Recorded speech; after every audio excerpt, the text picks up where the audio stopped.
Nenek tua itu benar-benar tidak mengerti apa-apa, teriak Bapak Hartono Jaya, seorang konglomerat di restoran paling eksklusif di Jakarta. Semua orang menertawakan wanita Jepang yang tampak kebingungan dan tidak bisa berkomunikasi itu. Tetapi, ketika pelayan rendah hati itu membuka mulutnya dan berbicara dalam bahasa Jepang yang sempurna, tawa itu berubah menjadi keheningan total. Apa yang terjadi setelahnya menghancurkan karier dan mengubah hidup banyak orang selamanya. Restoran Bima Sakti adalah tempat berkumpulnya para penguasa kota untuk menutup kesepakatan bisnis, merayakan kekayaan, dan menunjukkan kepada dunia seberapa berharga diri mereka. Lampu kristal mewah menggantung dari langit-langit seperti gugusan bintang buatan. Aroma hidangan eksklusif memenuhi udara, dan setiap meja mewakili uang lebih banyak daripada yang kebanyakan orang lihat seumur hidup mereka. Ayu Sekarwangi berjalan di antara meja-meja itu dengan baki yang seimbang sempurna di tangan kanannya. Kakinya sakit setelah berjam-jam berdiri, tetapi wajahnya mempertahankan senyum profesional yang telah ia pelajari sejak mulai bekerja di sana. Dia masih muda, tetapi matanya menceritakan kisah-kisah bangun pagi untuk belajar, pengorbanan sunyi, impian yang terasa terlalu besar untuk seseorang seperti dia. Dia telah tiba di Bima Sakti beberapa bulan sebelumnya, mencari pekerjaan yang memungkinkannya membayar biaya kuliah bahasa di Lembaga Bahasa Nusantara. Itu bukan pekerjaan impiannya, tetapi setiap tip, setiap jam lembur, membawanya selangkah lebih dekat ke kehidupan yang ia bayangkan untuk dirinya sendiri. Meja 7 butuh air tambahan. Suara manajer, Pak Bima Adiwijaya, memotong pikirannya seperti pisau.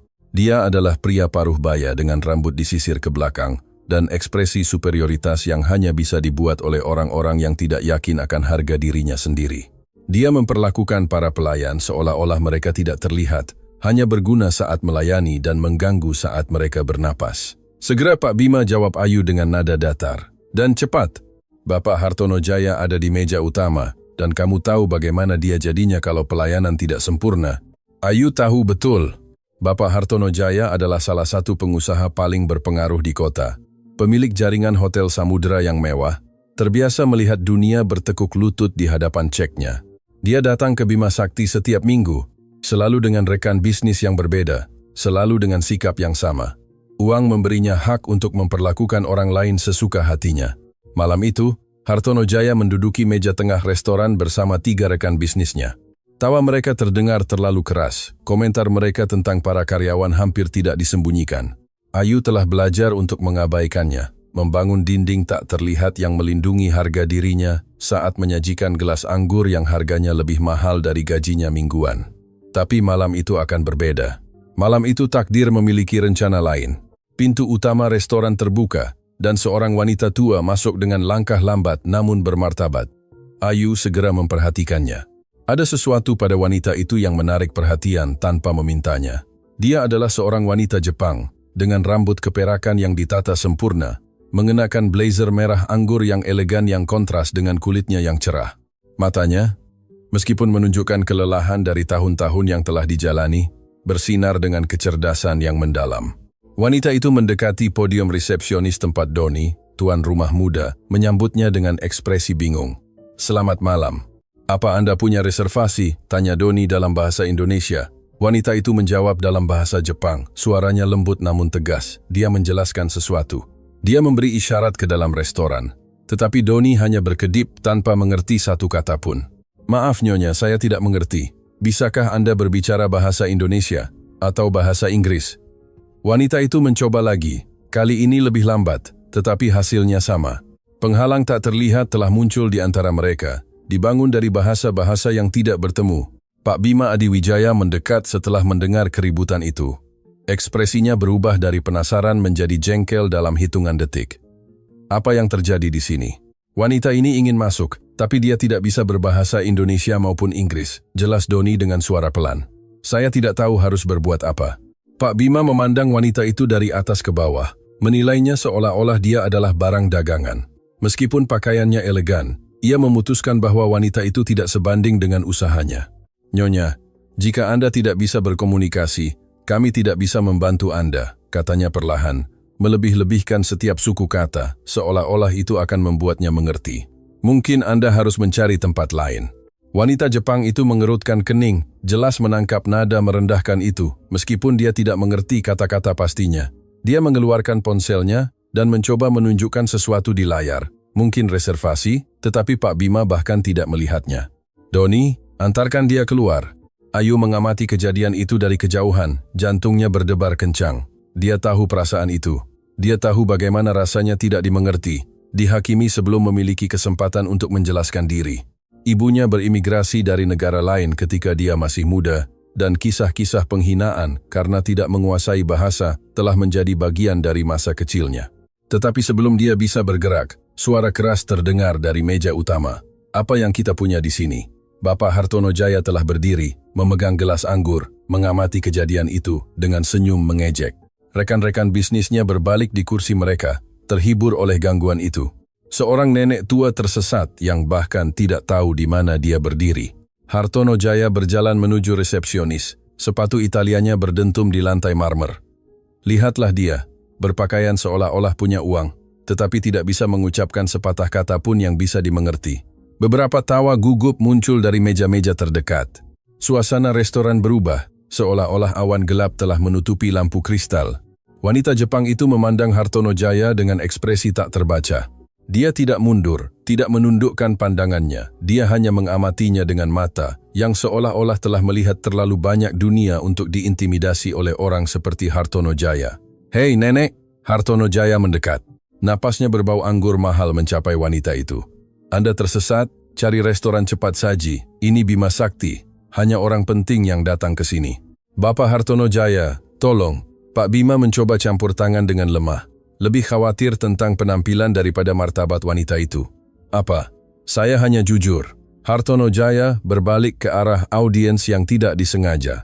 Adakah di sini yang mengerti apa yang dikatakan wanita ini? Adakah yang berbicara bahasa? Apapun yang dia bicarakan? Keheningan adalah jawabannya.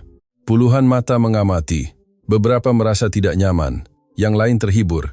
Tetapi tidak ada yang berbicara. Tidak ada yang berani menentang Bapak Hartono Jaya yang agung. "Itu yang saya pikirkan." Hartono Jaya tertawa puas. "Di negara ini kita berbicara bahasa Indonesia, Nyonya. Jika Anda tidak mau repot-repot mempelajari bahasa kami, mungkin Anda tidak seharusnya berada di sini." Ayu merasakan sesuatu hancur di dalam dirinya.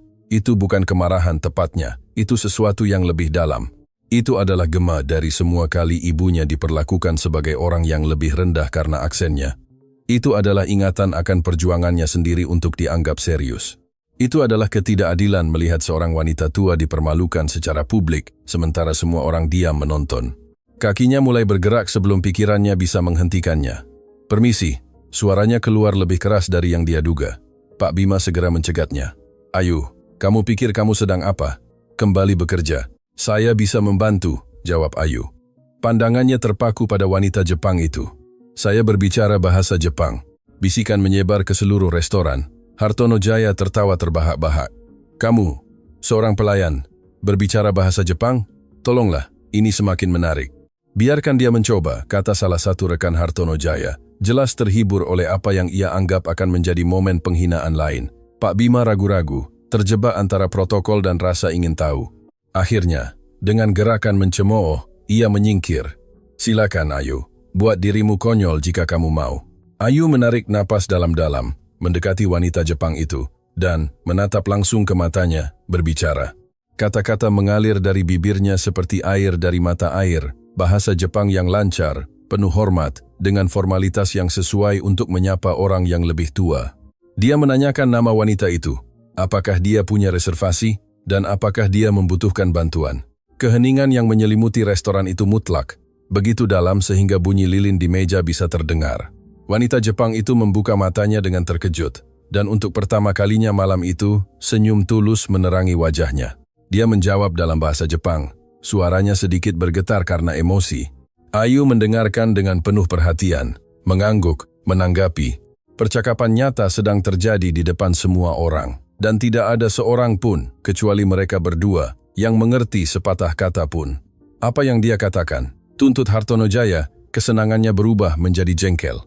"Apa yang kamu katakan padanya?" Ayu mengangkat tangan meminta waktu sebentar. Dia terus berbicara dengan wanita itu. Ekspresinya menjadi lebih serius dengan setiap kata yang dia dengar. Akhirnya, dia berbalik ke arah Pak Bima dan Hartono Jaya. Ibu Yoshiko Tanaka memiliki reservasi untuk malam ini, kata Ayu dengan suara yang jelas dan tegas. Reservasi untuk 4 orang di ruang pribadi. Dia sedang menunggu keluarganya yang akan tiba sebentar lagi. Pak Bima menjadi pucat. Reservasi di ruang pribadi? Biar saya periksa. Dia berlari ke podium resepsionis, jari-jarinya yang canggung mencari di buku reservasi. Wajahnya kehilangan warna saat ia menemukan apa yang ia cari. Ibu Tanaka, ruang pribadi. Reservasi dikonfirmasi beberapa minggu yang lalu. Gumamnya pada dirinya sendiri. Ibu Tanaka juga ingin Anda tahu, lanjut Ayu. Pandangannya kini terpaku pada Bapak Hartono Jaya bahwa dia mengerti dengan sempurna ketika dia tidak dihormati. Bahasa penghinaan, katanya, bersifat universal. Hartono Jaya membuka mulut untuk menjawab, tetapi tidak ada kata yang keluar. Untuk pertama kalinya dalam waktu yang lama, pengusaha besar itu tidak tahu harus berkata apa. Dan satu hal lagi, terjemah Ayu saat Ibu Tanaka berbicara. Dia mengatakan bahwa di negaranya, penghormatan kepada orang yang lebih tua adalah sakral, bahwa kekayaan sejati tidak diukur dalam rekening bank, tetapi dalam cara kita memperlakukan orang lain, terutama mereka yang kita pikir tidak dapat mengerti kita. Seluruh restoran tampak menahan napas. Rekan-rekan Hartono Jaya saling bertukar pandang canggung. Para pengunjung di meja lain mengamati dengan ekspresi yang berkisar dari rasa malu hingga kekaguman yang sunyi. Pak Bima mendekat, praktis merangkak, sikapnya benar-benar berubah. Ibu Tanaka, permintaan maaf saya yang paling tulus. Tolong izinkan saya mengantar Anda secara pribadi ke ruang pribadi. Semua biaya malam ini ditanggung oleh rumah makan. Ibu Tanaka menjawab sesuatu dalam bahasa Jepang, menatap langsung ke Ayu. Dia bilang dia akan pergi ke ruang pribadi. Terjemah Ayu. Tapi dengan satu syarat. Dia ingin saya yang melayani mejanya malam ini. Hanya saya. Pak Bima mengangguk panik. Tentu saja Ayu. Mulai sekarang kamu ditugaskan secara eksklusif ke ruang pribadi. Saat Ayu membimbing Ibu Tanaka menuju bagian dalam restoran, dia melewati Bapak Hartono Jaya. Pengusaha itu menatapnya dengan campuran kemarahan dan sesuatu yang mungkin adalah rasa malu. Dia tidak terbiasa dipermalukan, apalagi oleh seorang pelayan sederhana. Ini belum berakhir, bisik Hartono Jaya saat Ayu melewatinya. Tidak ada yang membuat saya terlihat seperti orang bodoh. Ayu tidak menjawab. Dia hanya terus berjalan, punggungnya tegak, harga dirinya utuh. Tetapi saat dia melewati ambang pintu menuju ruang pribadi, dia tidak bisa mengabaikan rasa dingin yang menjalar di punggungnya. Kata-kata Hartono Jaya terdengar seperti ancaman. Dan pria seperti dia tidak membuat ancaman kosong. Di ruang pribadi, Ibu Tanaka duduk dengan desahan lega. Dia menatap Ayu dengan mata yang bersinar dengan lebih dari sekadar rasa terima kasih. Dia berbicara dengan lembut dalam bahasa Jepang, dan kata-katanya membuat jantung Ayu berhenti sejenak. Terima kasih nak, kata wanita tua itu. Tetapi apa yang kamu lakukan malam ini akan memiliki konsekuensi. Beberapa baik, yang lain tidak begitu baik.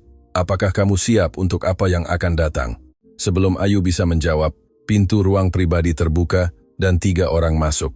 Seorang pria paruh baya, seorang wanita elegan, dan seorang wanita muda yang tampak sebaya dengan Ayu. Ibu Tanaka berdiri untuk menyambut mereka. Dan pada saat itu, Ayu mendengar sesuatu yang akan mengubah segalanya. Ibu, apakah ibu baik-baik saja? Tanya pria itu dalam bahasa Indonesia yang sempurna, memeluk wanita tua itu. Kami menerima pesan ibu. Apa yang terjadi? Ibu Tanaka menjawab dalam bahasa Jepang, menunjuk ke arah Ayu. Pria itu berbalik. Matanya menilai pelayan muda yang telah membela ibunya. Tetapi bukan rasa terima kasih yang Ayu lihat di tatapannya. Itu adalah pengakuan, seolah-olah dia mengenalnya dari suatu tempat yang Ayu tidak bisa ingat. Jadi, kamu adalah Ayu Sekarwangi, kata pria itu perlahan. Ibuku pernah bercerita tentangmu bertahun-tahun yang lalu. Dia bilang suatu hari dia akan menemukanmu, dan sepertinya hari itu akhirnya tiba. Kata-kata pria itu menggantung di udara seperti teka-teki yang menunggu untuk dipecahkan. Ayu merasa tanah bergerak di bawah kakinya, meskipun dia tahu dia benar-benar diam. Maaf, itu saja yang bisa dia ucapkan. Pria itu melangkah maju. Namanya Kenji Tanaka, putra tunggal Ibu Yoshiko, dan dia mewarisi dari ibunya tatapan tajam yang seolah bisa membaca jiwa. Di sisinya, istrinya, Santi, mengamati adegan itu dengan rasa ingin tahu yang tertahan, sementara putrinya, Risa, seorang wanita muda dengan fitur halus yang memadukan dua budaya dengan sempurna, tidak bisa mengalihkan pandangannya dari Ayu. "Ibu," Kenji berbicara kepada Yoshiko dalam bahasa Jepang. "Apakah ibu yakin ini dia?" Wanita tua itu mengangguk perlahan. Matanya berkaca-kaca oleh sesuatu yang Ayu tidak mengerti.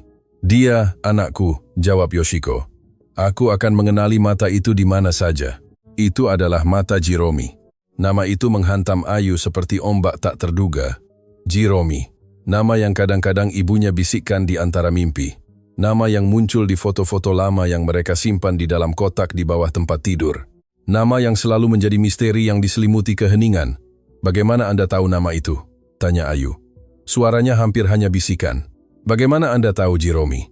Yoshiko mengulurkan tangannya, mengundang Ayu untuk duduk di sampingnya. Itu adalah gerakan yang sangat keibuan, begitu penuh kelembutan, sehingga Ayu mematuhinya tanpa berpikir. "Jiromi Nakamura adalah sahabat terbaikku," Yoshiko mulai berbicara. Suaranya dipenuhi kenangan lama. "Kami tumbuh bersama di sebuah desa kecil di Jepang. Kami tidak terpisahkan.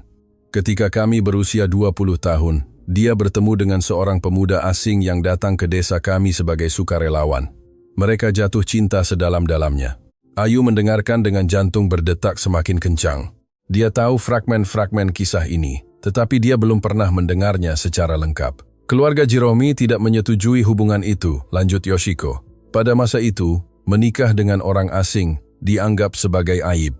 Mereka memberinya ultimatum, akhiri hubungan itu atau diusir dari keluarga selamanya. Dia memilih cinta." Ayu menyelesaikan kalimat itu, mengingat beberapa kali ibunya berbicara tentang masa lalu. "Dia memilih ayah saya." "Benar." Yoshiko menggenggam tangan Ayu di antara tangannya. "Jiromi meninggalkan semua yang dia ketahui demi cinta. Dia pergi bersama ayahmu ke negaranya, tanpa uang, tanpa dukungan keluarga, tanpa apapun, selain harapan untuk membangun kehidupan bersama. Dan aku kehilangan sahabat terbaikku."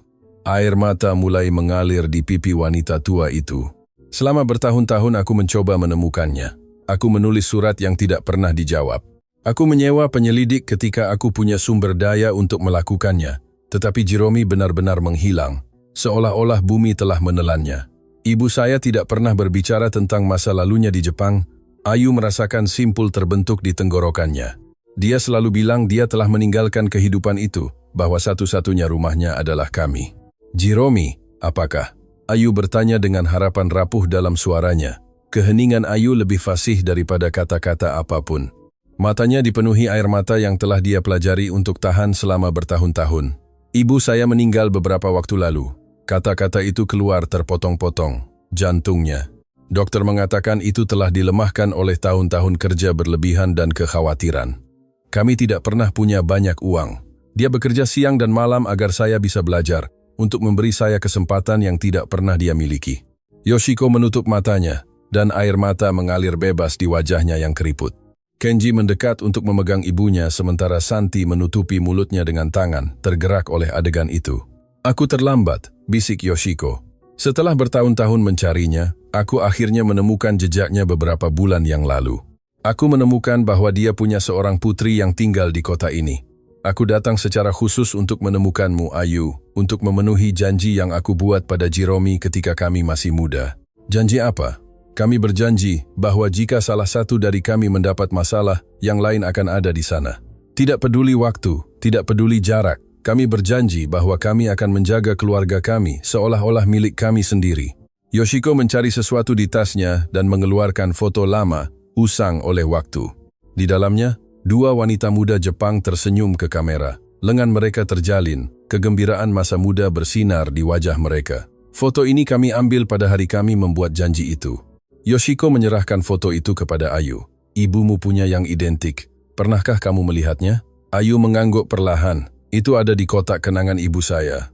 Saya selalu bertanya-tanya siapa wanita muda lain di foto itu. Dia tidak pernah memberitahu saya. Karena terlalu menyakitkan baginya untuk mengingat," jelas Yoshiko. "Jiromi mengorbankan segalanya demi cinta, dan ketika aku mengatakan segalanya, maksudku segalanya. Keluarganya benar-benar mencabut hak warisnya. Dia tidak pernah mendengar kabar dari mereka lagi. Tetapi ada hal lain, sesuatu yang mungkin tidak pernah dia ceritakan padamu." Jantung Ayu berhenti berdetak. "Apa?" Sebelum Yoshiko bisa menjawab, pintu ruang pribadi terbuka dengan tiba-tiba. Pak Bima Adiwijaya masuk dengan ekspresi panik terkontrol. "Maaf mengganggu," suaranya sedikit bergetar. "Ibu Tanaka, ada masalah. Bapak Hartono Jaya sedang membuat keributan di restoran. Dia menuntut agar Ayu dipecat segera, atau dia mengancam akan menghancurkan reputasi Bima Sakti." Perubahan suasana terjadi seketika. Keintiman momen keluarga menguap, digantikan oleh kenyataan pahit dunia luar. Kenji berdiri, ekspresinya mengeras. "Siapa Bapak Hartono Jaya ini?" "Dia adalah salah satu pelanggan terpenting kami." Pak Bima memilin tangannya dengan gugup. "Pemilik jaringan Hotel Samudra. Dia punya banyak pengaruh di kota. Jika dia memutuskan untuk berbicara buruk tentang kami."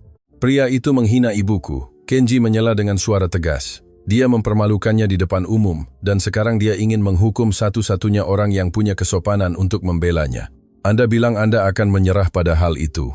Pak Bima menelan ludah. "Bapak Tanaka, dengan segala hormat, Anda tidak mengerti bagaimana hal-hal bekerja di sini.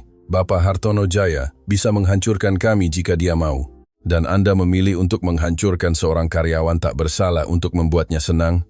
Risa berbicara untuk pertama kalinya. Suaranya dipenuhi kemarahan remaja. "Itu pengecut, Ibu." "Risa, tolong." Santi mencoba menenangkan putrinya, tetapi matanya bersinar dengan rasa jijik yang sama. Ayu berdiri. Sepanjang percakapan, dia tetap diam, memproses tidak hanya ancaman Hartono Jaya, tetapi juga wahyu tentang ibunya. Tapi sekarang dia tahu apa yang harus dia lakukan. "Pak Bima, jangan khawatir," katanya dengan suara yang mengejutkan tenang. "Jika kehadiran saya di sini menyebabkan masalah, saya akan mengundurkan diri. Saya tidak ingin restoran menderita karena kesalahan saya." "Tidak." Suara Yoshiko bergema dengan kekuatan yang tidak diharapkan siapapun dari wanita seusianya. Wanita tua itu berdiri, bersandar pada tongkatnya, matanya bersinar dengan tekad. "Kamu tidak akan mengundurkan diri. Kamu tidak akan membiarkan pria itu mengambil apapun darimu." "Ibu Tanaka, dengan segala hormat, Anda tidak tahu apa yang bisa dilakukan pria itu." Pak Bima mencoba menjelaskan. "Dia punya koneksi di mana-mana. Dia bisa membuat Ayu tidak mendapat pekerjaan di restoran manapun di kota. Maka dia akan mencari pekerjaan di tempat lain," jawab Yoshiko. "Atau lebih baik lagi, dia tidak perlu mencari pekerjaan sama sekali." Semua orang memandang wanita tua itu dengan kebingungan. Yoshiko berbalik ke arah Ayu, menggenggam tangannya lagi. "Ada sesuatu yang perlu kamu ketahui, Nak. Sesuatu yang akan mengubah segalanya." "Ibu," Kenji memperingatkan. "Mungkin ini bukan saatnya. Tidak ada waktu yang lebih baik," desak Yoshiko. Ayu pantas mengetahui kebenaran. Seluruh kebenaran. Keheningan di ruangan itu begitu pekat sehingga bisa dipotong dengan pisau. Ketika Jiromi meninggalkan Jepang, dia meninggalkan lebih dari sekadar keluarganya. Yoshiko memulai. Dia meninggalkan warisan yang cukup besar yang telah dijanjikan keluarganya sejak kelahirannya. Sudah menjadi tradisi dalam keluarganya bahwa setiap anak perempuan menerima bagian dari warisan keluarga setelah mencapai usia tertentu. Ayu mengerutkan kening. "Ibu saya tidak pernah menyebutkan warisan apapun, karena dia tidak pernah menerimanya. Keluarganya marah atas keputusannya untuk menikah dengan orang asing, menolaknya apa yang menjadi haknya secara sah.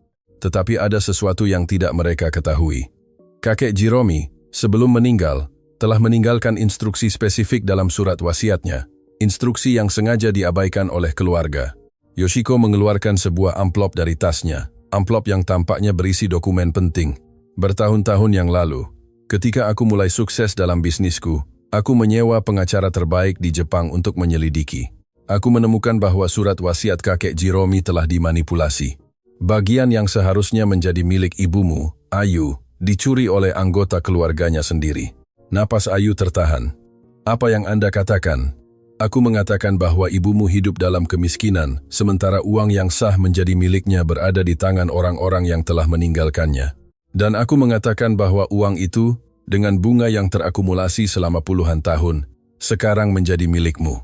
Pintu ruang pribadi terbuka lagi. Kali ini Doni, tuan rumah, dengan ekspresi ketakutan mutlak. "Pak Bima, Bapak Hartono Jaya memanggil pers. Dia bilang dia akan mengekspos restoran karena mempekerjakan karyawan yang tidak kompeten, yang menghina pelanggan. Ada wartawan berdatangan di luar. Pak Bima benar-benar pucat. Ini bencana total." Kenji mengeluarkan ponselnya. "Wartawan? Sempurna. Saya juga punya beberapa kontak di media. Apa yang akan Anda lakukan?" tanya Pak Bima dengan panik. Saya akan menceritakan sebuah kisah, jawab Kenji sambil memutar nomor. Sebuah kisah tentang seorang pengusaha yang mempermalukan seorang wanita tua Jepang dan kemudian mencoba menghancurkan kehidupan seorang pekerja muda yang membelanya. Kita lihat kisah mana yang lebih disukai publik. Bapak Tanaka, tolong, jangan memperburuk keadaan, Pak Bima memohon. Tetapi Kenji sudah berbicara di telepon. Suaranya tenang namun tegas, menceritakan peristiwa malam itu kepada seseorang yang jelas memiliki kekuatan untuk memperkuatnya. Ayu merasa terjebak di tengah badai. Dalam hitungan jam, hidupnya telah berbalik yang tidak pernah dia bayangkan. Dia telah menemukan koneksi dengan ibunya yang tidak dia ketahui. Dia telah menghadapi seorang pria yang kuat dan sekarang berada di tengah pertempuran media yang bisa menghancurkannya atau mengangkatnya. Yoshiko mendekatinya, suaranya lembut namun tegas. Aku tahu ini banyak untuk diproses, tetapi kamu harus kuat. Apa yang akan datang tidak akan mudah. Pria itu, Hartono Jaya, tidak akan berhenti sampai dia merasa telah menang. Dan ada hal-hal tentang warisanmu yang membuat segalanya semakin rumit. Hal-hal apa? Keluarga ibumu di Jepang masih ada. Dan ketika mereka tahu aku menuntut warisan atas namamu, mereka akan melawan. Mereka adalah orang-orang yang kuat, Ayu. Orang-orang yang melakukan segalanya untuk menghapus ibumu dari sejarah keluarga. Mengapa Anda melakukan semua ini untuk saya? Tanya Ayu. Air mata akhirnya mengalir. Anda tidak mengenal saya. Saya bukan siapa-siapa. Yoshiko menggenggam wajah Ayu di antara tangannya yang keriput, menyeka air matanya dengan kelembutan keibuan. Kamu adalah putri sahabat terbaikku. Kamu adalah satu-satunya yang tersisa dari Jiromi di dunia ini. Dan aku berjanji bahwa aku akan menjaga keluarganya seolah-olah milikku sendiri. Aku terlambat puluhan tahun, tetapi aku di sini sekarang. Dan aku tidak akan meninggalkanmu sendirian. Di luar ruang pribadi, kekacauan semakin besar. Hartono Jaya berteriak ancaman. Wartawan berdatangan dengan kamera. Pak Bima berlari ke sana kemari, tidak tahu harus berbuat apa.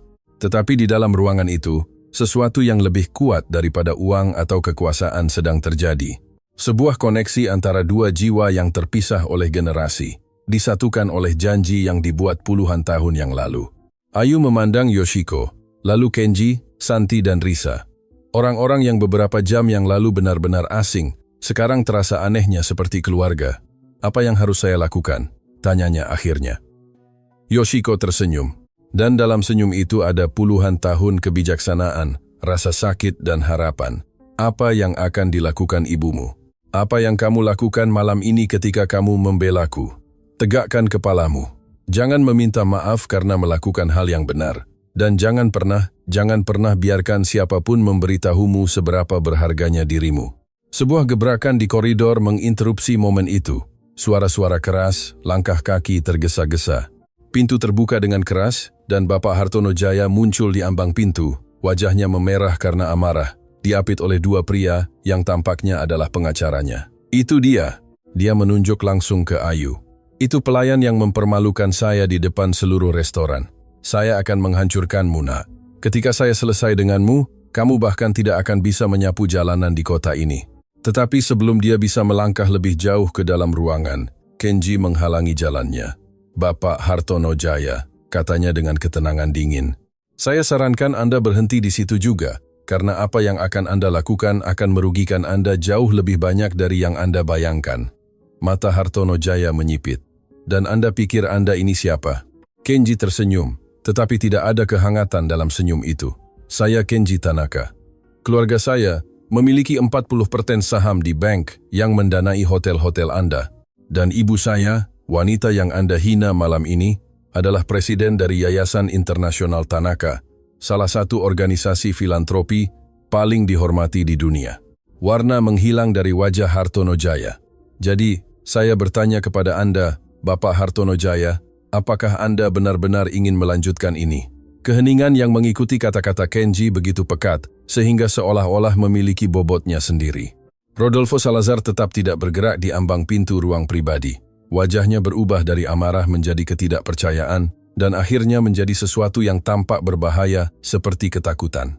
Itu tidak mungkin, gumam Hartono Jaya, meskipun suaranya telah kehilangan semua kesombongan sebelumnya. Tanaka, Anda tidak mungkin. Pemilik bank yang menopang kerajaan hotel kecil Anda. Kenji menyelesaikan kalimat itu dengan ketenangan yang menghancurkan. Saya jamin kami adalah persis seperti yang kami katakan. Dan sekarang, Bapak Hartono Jaya, saya sarankan Anda pergi sebelum situasi ini menjadi lebih tidak nyaman bagi Anda. Dua pria yang menemani Hartono Jaya, pengacaranya, saling bertukar pandang gugup. Salah satu dari mereka membungkuk ke arah pengusaha itu dan membisikkan sesuatu di telinganya. Apapun itu membuat Hartono Jaya semakin pucat. Ini belum berakhir. Hartono Jaya meludahkan kata-kata saat dia mundur. Saya punya sumber daya lain, kontak lain. Saya yakin Anda memilikinya. Yoshiko berbicara untuk pertama kalinya sejak Hartono Jaya menyerbu masuk ke ruangan. Suaranya tenang, tetapi dipenuhi otoritas yang hanya bisa diberikan oleh pengalaman puluhan tahun. Tetapi saya menyarankan Anda untuk memikirkan langkah Anda selanjutnya dengan sangat hati-hati, karena saya juga punya sumber daya, dan tidak seperti Anda, saya tidak menggunakannya untuk menghancurkan orang yang tidak bersalah. Hartono Jaya membuka mulut untuk menjawab, tetapi salah satu pengacaranya menarik lengannya dan praktis menyeretnya keluar dari aula. Suara langkah kaki mereka menjauh di koridor seperti akhir badai. Tetapi Ayu tahu bahwa badai sering kembali dengan kekuatan yang lebih besar. Pak Bima Adiwijaya tetap berada di sudut ruangan. Wajahnya adalah topeng kebingungan dan penyesalan. Manajer yang telah memperlakukan Ayu dengan cemoohan selama berbulan-bulan, sekarang menatapnya seolah-olah melihatnya untuk pertama kalinya. Nona Ayu, ia memulai dengan canggung. Saya tidak tahu, saya tidak pernah membayangkan bahwa seorang pelayan sederhana bisa memiliki koneksi penting. Ayu memotongnya, suaranya tanpa dendam tetapi tegas. Jangan khawatir Pak Bima, saya terbiasa diremehkan orang. Yoshiko mendekati Ayu dan menggenggam tangannya. Sudah larut nak. Ini adalah malam yang sangat panjang dan penuh wahyu. Saya pikir kita semua perlu istirahat. Tetapi sebelum kita berpisah, saya perlu mengajukan pertanyaan penting kepadamu. Ayu mengangguk, merasakan kelelahan fisik dan emosional mulai menguasai tubuhnya. Kotak kenangan ibumu yang kamu sebutkan sebelumnya, apakah kamu masih memilikinya? Ya, ada di apartemen saya. Saya tidak pernah bisa membuangnya, meskipun ada hari-hari di mana terlalu menyakitkan untuk membukanya. Mata Yoshiko bersinar dengan campuran harapan dan kesedihan. Maukah kamu mengizinkan saya melihatnya? Tidak malam ini, tetapi segera. Saya pikir mungkin ada hal-hal di sana yang membantu kita menyusun kembali kisah lengkapnya. Hal-hal yang mungkin tidak pernah sempat ibumu jelaskan kepadamu. Ayu merasakan simpul di tenggorokannya. Kotak itu telah menjadi koneksi paling intimnya dengan ibunya sejak kepergiannya. Setiap benda di dalamnya adalah sakral, tak tersentuh. Sebuah kuil kecil kenangan yang hanya dia yang tahu. Tetapi melihat Yoshiko, melihat di matanya rasa sakit kehilangan yang sama yang dia tanggung, Ayu tahu dia tidak bisa menolak. Besok, katanya dengan lembut, Anda bisa datang ke apartemen saya besok. Saya akan menunjukkan semuanya. Yoshiko tersenyum, dan senyum itu mengandung puluhan tahun penantian yang akhirnya mencapai akhir. Keluarga Tanaka bersikeras mengantar Ayu pulang. Kendaraan itu mewah, sunyi, sama sekali berbeda dengan bus yang penuh sesak yang Ayu tumpangi setiap malam setelah bekerja. Risa duduk di sampingnya, dan selama perjalanan wanita muda itu tidak berhenti mengajukan pertanyaan tentang hidupnya, studinya, impiannya. Nenek saya sudah berbicara tentang Anda selama bertahun-tahun, Risa mengakui. Ya, bukan tentang Anda secara spesifik, tetapi tentang Putri Jiromi. Dia selalu bilang suatu hari dia akan menemukannya. Saya pikir itu hanya fantasi wanita tua. Tetapi Anda ada di sini, saya ada di sini, ulang Ayu. Meskipun dia masih sulit percaya bahwa semua ini nyata, kendaraan itu berhenti di depan sebuah gedung sederhana di lingkungan kelas pekerja. Ayu merasakan sedikit rasa malu, membandingkan rumahnya dengan kemewahan yang jelas mengelilingi keluarga Tanaka. Di sini, katanya, bersiap untuk mengucapkan selamat tinggal dengan cepat. Tetapi Yoshiko memandang gedung itu dengan ekspresi bijaksana. Ibumu memilih dengan baik. Lingkungan ini punya karakter, punya kehidupan nyata. Itu lebih berharga daripada rumah mewah yang kosong. Kata-kata itu menyentuh sesuatu yang dalam di hati Ayu. Ibunya selalu mengatakan sesuatu yang serupa, bahwa rumah tidak diukur dalam meter persegi, tetapi dalam jumlah cinta yang dikandungnya. Sampai besok nak, Yoshiko mengucapkan selamat tinggal. Istirahatlah, apa yang akan datang tidak akan mudah, tetapi kamu tidak akan sendirian. Ayu menaiki tangga ke lantai 3, di mana apartemen kecilnya berada. Setiap langkah terasa lebih berat dari yang sebelumnya, seolah-olah dia tidak hanya membawa kelelahan malam itu, tetapi juga beban dari semua wahyu yang telah dia terima. Dia membuka pintu dan menyalakan lampu. Apartemen itu kecil, tetapi nyaman. Ruang tamu yang juga berfungsi sebagai ruang makan. Dapur kecil, kamar mandi, dan kamar tidur yang dulunya milik ibunya dan sekarang miliknya. Dinding-dindingnya dihiasi dengan foto-foto, tanaman yang Ayu rawat dengan penuh pengabdian, dan ornamen-ornamen kecil yang dikumpulkan ibunya selama bertahun-tahun. Tanpa berpikir, kakinya membawanya langsung ke lemari kamar tidur. Di sana di rak paling atas, ditutupi oleh selimut tua, ada kotak itu. Ayu menurunkannya dengan hati-hati penuh penghormatan. Itu adalah kotak kayu sederhana, tanpa hiasan, tetapi baginya itu adalah benda paling berharga di dunia. Dia duduk di tempat tidur dan meletakkannya di pangkuannya, jari-jarinya membelai permukaan yang usang. Dia menarik napas dalam-dalam dan membuka tutupnya. Aroma adalah hal pertama yang menyerangnya. Bau khas kertas tua itu, parfum yang memudar, kenangan yang diawetkan. Mata Ayu dipenuhi air mata sebelum dia bisa menahannya. Di dalam kotak ada alam semesta kenangan. Foto-foto ibunya yang menguning ketika dia masih muda, begitu cantik sehingga memotong napas. Surat-surat yang ditulis dalam bahasa Jepang yang Ayu pelajari untuk dibaca, justru untuk dapat memahaminya. Sebuah kipas kecil yang dilukis dengan tangan, gelang manik-manik berwarna, dan di bagian bawah sebuah amplop yang tidak pernah dibuka Ayu karena disegel dan tertulis dalam bahasa Jepang. Untuk putriku ketika dia siap. Ayu telah menemukan amplop itu bertahun-tahun yang lalu, tak lama setelah kematian ibunya. Tetapi sesuatu selalu menghentikannya untuk membukanya. Ketakutan akan hal yang tidak diketahui, rasa sakit menghadapi kata-kata yang tidak bisa lagi dijelaskan, perasaan bahwa begitu dia membukanya, ibunya akan pergi selamanya. Tetapi malam itu, setelah semua yang terjadi, Ayu merasa bahwa dia akhirnya siap. Dengan tangan gemetar, dia merobek segel amplop itu. Di dalamnya ada beberapa lembar kertas yang ditulis dengan tulisan tangan ibunya yang halus dan sesuatu yang lain, sebuah foto yang tidak pernah dilihat Ayu. Di foto itu, ibunya muncul di samping Yoshiko, sama seperti di foto lain. Tetapi ada orang ketiga, seorang pria muda berwajah Jepang yang memegang tangan Jiromi dengan kelembutan yang nyata. Ayu membalik foto itu. Di baliknya dengan tulisan tangan ibunya tertulis, Jiromi, Yoshiko, dan Takeshi. Hari ketika segalanya berubah. Takeshi. Ayu tidak tahu nama itu. Ayahnya, pria yang bersama ibunya melarikan diri dari Jepang, punya nama yang berbeda. Siapa Takeshi ini? Dengan jantung berdebar kencang, dia mulai membaca surat itu. Ayuku tersayang, ibunya memulai. Jika kamu membaca ini berarti aku sudah tidak bersamamu lagi. Maafkan aku karena meninggalkanmu, cintaku. Maafkan aku atas semua rahasia yang aku simpan. Tetapi ada hal-hal yang tidak bisa aku ceritakan padamu selagi aku hidup, hal-hal yang terlalu menyakitkan bagiku untuk diingat. Ayu harus berhenti untuk menyeka air mata yang mengaburkan pandangannya. Dia menarik napas dalam-dalam dan melanjutkan. Aku ingin kamu tahu kebenaran tentang asal-usulmu. Kebenaran yang telah aku simpan selama bertahun-tahun, karena takut kamu akan menghakimiku. Karena takut rasa sakit masa lalu akan merusak masa depanmu. Ketika aku masih muda, aku jatuh cinta pada seorang pria bernama Takeshi Yamamoto. Dia adalah putra dari keluarga penting yang ditakdirkan untuk mewarisi kerajaan bisnis. Kami saling mencintai sedalam-dalamnya, tetapi keluarganya tidak akan pernah menerima dia menikah dengan seseorang sepertiku, seorang gadis desa sederhana tanpa uang atau koneksi. Takeshi berjanji padaku bahwa dia akan berjuang untuk kita, tetapi sebelum dia bisa melakukannya, keluarganya mengirimnya pergi. Mereka memaksanya untuk menikahi seorang wanita yang dipilih oleh mereka. Terakhir kali aku melihatnya, dia mengatakan kepadaku bahwa dia tidak akan pernah melupakanku, dan aku tidak pernah melupakannya. Ayu merasa dunia bergoyang di bawah kakinya. Ibunya pernah mencintai pria lain sebelum ayahnya. Dia terus membaca. Setiap kata mengungkapkan lebih banyak lapisan dari kisah yang tidak dia ketahui.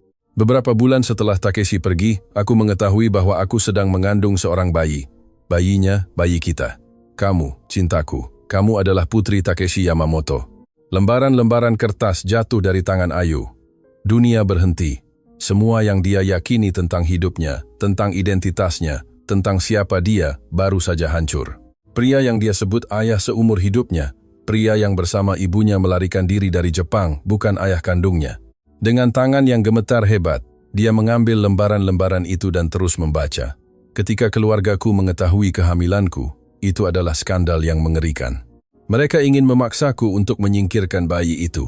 Aku menolak. Aku lebih baik mati daripada kehilanganmu. Saat itulah aku bertemu Rahmat Hidayat, seorang pemuda sukarelawan asing yang bekerja di desa kami. Dia baik hati, lembut, dan ketika aku menceritakan situasiku, dia melakukan sesuatu yang tidak akan pernah bisa aku berterima kasihi sepenuhnya. Dia menawarkan untuk menikahiku dan memberikan namanya kepada bayiku. Rahmat tahu bahwa aku tidak mencintainya seperti aku mencintai Takeshi. Tetapi dia menerimaku. Dia memberiku rumah, dia memberiku rasa hormat, dan dia memberimu nama belakang dan identitas. Ketika keluargaku mengusirku, dia ada di sana. Ketika kami melarikan diri ke negaranya, dia melindungi kami. Dan meskipun pernikahan kami tidak sempurna, dia mencintaimu seolah-olah kamu adalah putrinya sendiri. Ayu mengingat ayahnya, Rahmat, pria pendiam dan pekerja keras yang meninggal ketika dia masih remaja. Kecelakaan kerja, kata mereka. Dia selalu berasumsi bahwa dia adalah ayah kandungnya.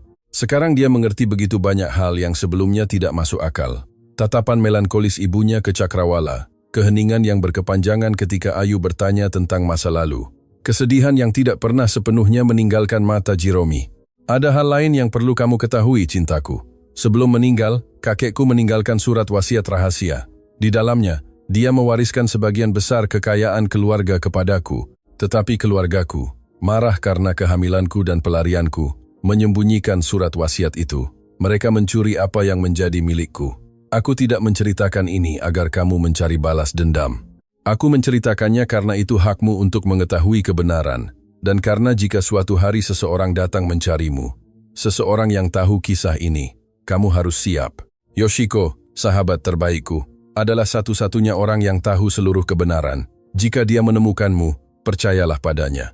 Dia berjanji untuk menjagamu jika sesuatu terjadi padaku, dan Yoshiko selalu menepati janjinya.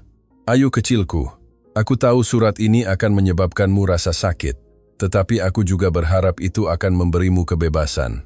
Kebebasan untuk mengetahui kisahmu yang sebenarnya, kebebasan untuk menuntut apa yang menjadi milikmu, dan kebebasan untuk hidup tanpa rahasia yang harus aku tanggung. Tidak peduli siapa ayah kandungmu, tidak peduli dari mana kamu berasal, yang penting adalah siapa yang kamu pilih untuk menjadi. Dan aku tahu, cintaku, bahwa kamu akan memilih untuk menjadi luar biasa, karena itulah dirimu selalu. Aku mencintaimu lebih dari kata-kata yang bisa diungkapkan dalam bahasa apapun. Ibumu, Jiromi. Ayu selesai membaca, dan air mata jatuh tak terkendali di atas kertas, menodai tinta lama. Dia memeluk dirinya sendiri, bergoyang dengan lembut, terisak dengan rasa sakit yang seolah-olah datang dari lubuk hatinya. Segalanya berbeda. Sekarang semuanya telah berubah. Tetapi di tengah rasa sakit, sesuatu yang lain mulai lahir. Tekad yang kuat, kebutuhan untuk tahu lebih banyak, untuk menemukan jawaban. Siapa Takeshi Yamamoto? Apakah dia masih hidup? Apakah dia tahu tentang keberadaannya dan keluarga ibunya?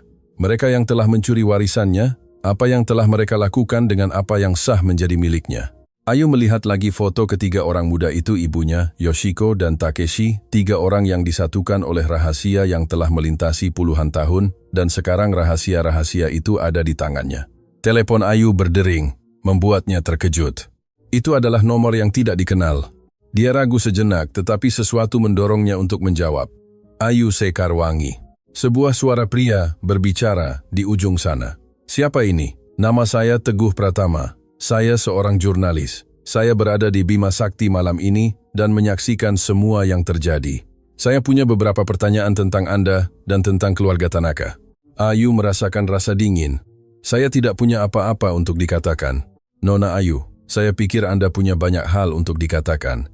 Karena apa yang terjadi malam ini hanyalah puncak gunung es. Dan Anda berada di pusat kisah yang jauh lebih besar dari yang Anda bayangkan. Ayu menekan telepon ke telinganya. Jantungnya berdebar kencang saat kata-kata jurnalis itu bergema di benaknya. Apa maksud Anda dengan kisah yang lebih besar? Tanyanya. Suaranya hampir hanya bisikan. Teguh Pratama berhenti sejenak sebelum menjawab. Nona Ayu, apa yang saya saksikan malam ini di Bima Sakti bukan hanya seorang pengusaha sombong yang mempermalukan seorang wanita tua. Itu adalah sesuatu yang jauh lebih terencana. Dan ketika saya mulai menyelidiki, saya menemukan koneksi yang membuat saya merinding. Saya tidak mengerti apa yang Anda bicarakan. Bapak Hartono Jaya tidak berada di Bima Sakti secara kebetulan malam ini. Dia tahu Ibu Tanaka akan datang. Dia tahu persis kapan dia akan tiba. Dan saya yakin bahwa semua yang terjadi penghinaan publik, skandal itu direncanakan. Ayu merasakan rasa dingin menjalar di punggungnya. Direncanakan, mengapa seseorang merencanakan hal seperti itu? Itu yang perlu saya cari tahu. Dan saya pikir Anda punya potongan teka-teki yang tidak saya miliki. Teguh berhenti sejenak. Bisakah kita bertemu besok? Ada hal-hal yang lebih baik tidak saya diskusikan melalui telepon. Besok saya punya janji penting di pagi hari, jawab Ayu, memikirkan kunjungan Yoshiko. Tetapi saya bisa bertemu dengan Anda sore hari. Apakah Anda tahu kedai kopi pertemuan dekat Taman Pusat? Saya tahu. Pukul 4 sore. Setelah menutup telepon, Ayu tetap duduk di tempat tidurnya untuk waktu yang lama, dikelilingi oleh kenangan ibunya. Foto Takeshi Yamamoto menatapnya dari lantai tempat foto itu jatuh. Wajah muda itu, mata yang sekarang dia kenali mirip dengan matanya sendiri. Ayahnya, ayah kandungnya, di mana dia sekarang? Apakah dia masih hidup? Apakah dia pernah memikirkan putri yang tidak pernah dia kenal? Tidur sulit datang malam itu, dan ketika akhirnya datang, itu dipenuhi dengan wajah-wajah yang tidak dikenal dan suara-suara dalam bahasa Jepang yang tidak bisa dia mengerti. Keesokan harinya, Ayu terbangun oleh suara bel pintu. Dia bangun terkejut, melihat jam. Sudah pertengahan pagi. Dia tertidur. Dia berlari ke pintu, merapikan rambutnya dengan jari-jari. Saat membuka, dia menemukan Yoshiko berdiri di koridor, ditemani oleh Risa. Wanita tua itu memegang seikat bunga putih. Maaf jika kami datang terlalu pagi, kata Yoshiko dengan lembut. Aku tidak bisa tidur memikirkan momen ini. Ayu mengundang mereka masuk, meminta maaf atas kekacauan dan penampilannya, tetapi Yoshiko sepertinya tidak memperhatikan semua itu. Matanya menyapu apartemen kecil itu dengan ekspresi emosi yang mendalam, seolah-olah setiap objek menceritakan sebuah kisah. Di sini Jiromi tinggal, gumamnya. Aku bisa merasakannya di setiap sudut. Risa mengamati semuanya dengan rasa ingin tahu yang penuh hormat, tetap diam sementara neneknya memproses momen itu. Kotak itu ada di kamar saya, kata Ayu. Tetapi sebelum saya menunjukkan semuanya, ada sesuatu yang perlu Anda ketahui, sesuatu yang saya temukan tadi malam. Mereka duduk di ruang tamu kecil, dan dengan suara gemetar, Ayu menceritakan tentang surat itu, tentang Takeshi Yamamoto, tentang kebenaran asal-usulnya. Saat dia berbicara, wajah Yoshiko berubah dari terkejut menjadi pengakuan dan akhirnya menjadi kesedihan yang mendalam. Jadi kamu tahu? Ayu menyimpulkan. Anda tahu bahwa Rahmat bukan ayah kandung saya? Yoshiko mengangguk perlahan. Aku tahu. Jiromi memberitahuku sebelum dia melarikan diri. Tetapi dia membuatku berjanji untuk tidak pernah mengungkapkannya kepadamu. Dia bilang kebenaran itu miliknya untuk diceritakan, bukan milikku. Dan Takeshi, apa yang terjadi padanya? Keheningan yang mengikuti begitu berat sehingga Ayu merasa dia bisa tenggelam di dalamnya. Takeshi Yamamoto. Yoshiko mulai perlahan. Dia menjadi salah satu pria paling kuat di Jepang. Setelah keluarganya memaksanya menikahi wanita lain, dia mendedikasikan dirinya sepenuhnya untuk bisnis. Dia membangun kerajaan teknologi yang sekarang bernilai miliaran. Ayu merasa napasnya tertahan. Dia hidup, dan meskipun dia menikah karena kewajiban, dia tidak pernah punya anak dengan istrinya. Istrinya meninggal beberapa tahun yang lalu. Takeshi hidup sendiri sekarang, dikelilingi oleh kekayaan, tetapi benar-benar sendirian. Dia tahu tentang saya? Yoshiko menggelengkan kepalanya. Saya rasa tidak. Ketika Jiromi melarikan diri, dia memutuskan semua kontak dengan Jepang. Dia ingin melindungimu dari keluarga Yamamoto, yang bahkan lebih kejam dari keluarganya sendiri. Jika mereka tahu tentang keberadaanmu, apa yang akan terjadi? Apakah mereka akan mencoba mengambilmu darinya? Atau lebih buruk, apakah mereka akan mencoba menggunakanmu sebagai alat dalam permainan kekuasaan mereka? Jiromi lebih memilih kemiskinan dan anonimitas daripada mengambil risiko kehilanganmu. Ayu menutup matanya, memproses gelombang informasi ini. Ibunya telah mengorbankan segalanya, benar-benar segalanya, untuk melindunginya. Ada hal lain, lanjut Yoshiko. Suaranya menjadi lebih serius. Sesuatu yang baru-baru ini aku temukan dan yang sangat mengkhawatirkanku. Apa? Keluarga ibumu, Nakamura, dan keluarga Yamamoto memiliki koneksi yang tidak aku ketahui sampai baru-baru ini. Ternyata, bertahun-tahun yang lalu, kedua keluarga memulai negosiasi untuk menggabungkan perusahaan mereka. Tetapi kesepakatan itu tidak pernah terwujud karena Takeshi menolak untuk berpartisipasi. Mereka bilang itu karena alasan bisnis, Tetapi aku selalu curiga itu karena kesetiaan pada kenangan Jerome. Mengapa Anda menceritakan ini sekarang? Karena keluarga-keluarga itu menemukan cara lain untuk terhubung melalui perantara di negara lain, perantara yang mencakup pengusaha lokal yang dengannya mereka berbisnis. Jantung Ayu berhenti berdetak. Anda bilang Bapak Hartono Jaya punya kontrak jutaan dolar dengan perusahaan-perusahaan yang dikendalikan oleh keluarga Nakamura. Dia menyediakan layanan hotel untuk para eksekutif mereka ketika mereka bepergian ke wilayah ini. Wahyu itu menimpa Ayu seperti sember air es. Jadi, kejadian tadi malam bukan kebetulan. Aku tidak percaya pada kebetulan, Nak. Aku pikir seseorang tahu aku akan datang. Aku pikir seseorang ingin memprovokasi skandal publik. Dan aku pikir seseorang itu punya koneksi dengan Nakamura dan Yamamoto. Risa, yang tadinya diam, akhirnya berbicara. Nenek, apakah Anda mengatakan bahwa seseorang di Jepang mengatur semua ini? Aku mengatakan bahwa itu mungkin. Dan jika demikian, itu berarti mereka tahu tentang Ayu, mereka tahu siapa dia dan apa yang dia wakili. Apa yang saya wakili? Tanya Ayu bingung. Yoshiko menggenggam tangannya. Kamu adalah satu-satunya pewaris darah dari dua keluarga paling kuat di Jepang. Jika keberadaanmu dipublikasikan, jika terbukti kamu adalah putri Takeshi Yamamoto, seluruh keseimbangan kekuasaan yang telah dibangun keluarga-keluarga itu selama puluhan tahun bisa runtuh. Tapi saya tidak menginginkan semua itu. Saya tidak ingin kekuasaan atau uang dari keluarga yang meninggalkan ibu saya. Apa yang kamu inginkan tidak penting bagi mereka. Yang penting adalah apa yang kamu wakili. Dan ada orang yang akan melakukan apa saja untuk memastikan kamu tidak pernah menuntut apa yang menjadi hakmu. Bel pintu berdering lagi, mengejutkan ketiga wanita itu. Ayu dengan hati-hati berdiri dan melihat melalui lubang intip pintu. Itu adalah Kenji, ditemani oleh seorang pria yang lebih tua yang tidak dia kenali. Dia membuka pintu, dan Kenji masuk dengan cepat. Ekspresinya serius. Ibu, Ayu, kita punya masalah, katanya tanpa basa-basi. Ini adalah Bapak Aurelio Mendivil, seorang pengacara spesialis hukum internasional. Saya memanggilnya pagi ini ketika saya melihat berita. Berita apa? Tanya Yoshiko, waspada.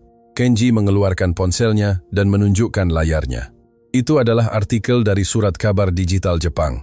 Meskipun dalam bahasa Jepang, Ayu bisa membaca judulnya dengan sempurna. Pewaris rahasia konglomerat ditemukan di Asia Tenggara. Di bawah judul ada sebuah foto. Foto dirinya yang tampaknya diambil malam sebelumnya di Bima Sakti saat dia berbicara dalam bahasa Jepang dengan Yoshiko. Bagaimana mungkin? Ayu merasa kakinya lemas. Bagaimana mereka tahu siapa saya? Bapak Mendivil berbicara untuk pertama kalinya. Suaranya serius, tetapi profesional. Nona Ayu, seseorang membocorkan informasi kepada pers Jepang. Artikel itu menyebutkan bahwa Anda adalah putri Takeshi Yamamoto dan bahwa keluarga Tanaka mendukung Anda untuk menuntut warisan miliaran dolar. Tapi itu tidak benar, seru Ayu. Saya baru tahu tadi malam siapa ayah saya. Saya tidak menuntut apapun. Kebenaran tidak penting ketika narasi sudah terbentuk, lanjut pengacara itu. Yang penting adalah bahwa sekarang Anda berada di radar orang-orang yang sangat kuat. Dan menurut kontak saya di Jepang, keluarga Yamamoto sudah mengambil tindakan. Tindakan macam apa? Takeshi Yamamoto naik penerbangan pribadi pagi ini. Dia datang ke sini. Keheningan yang menyelimuti ruangan itu mutlak. Ayu merasa dunia berputar terlalu cepat, bahwa semuanya di luar kendali. Ayahnya, pria di foto itu, pria yang dicintai dan hilang oleh ibunya. Dia datang untuk mencarinya. Apakah dia datang untuk menghentikan saya? Tanyanya dengan suara gemetar. Untuk membungkam saya? Yoshiko bertukar pandang dengan putranya sebelum menjawab. Aku tidak tahu, Nak. Takeshi selalu menjadi pria yang rumit. Dia mencintai ibumu sedalam-dalamnya, tetapi dia juga tawanan harapan keluarganya. Aku tidak tahu pria seperti apa dia sekarang setelah bertahun-tahun. Telepon Ayu berdering. Itu Teguh Pratama.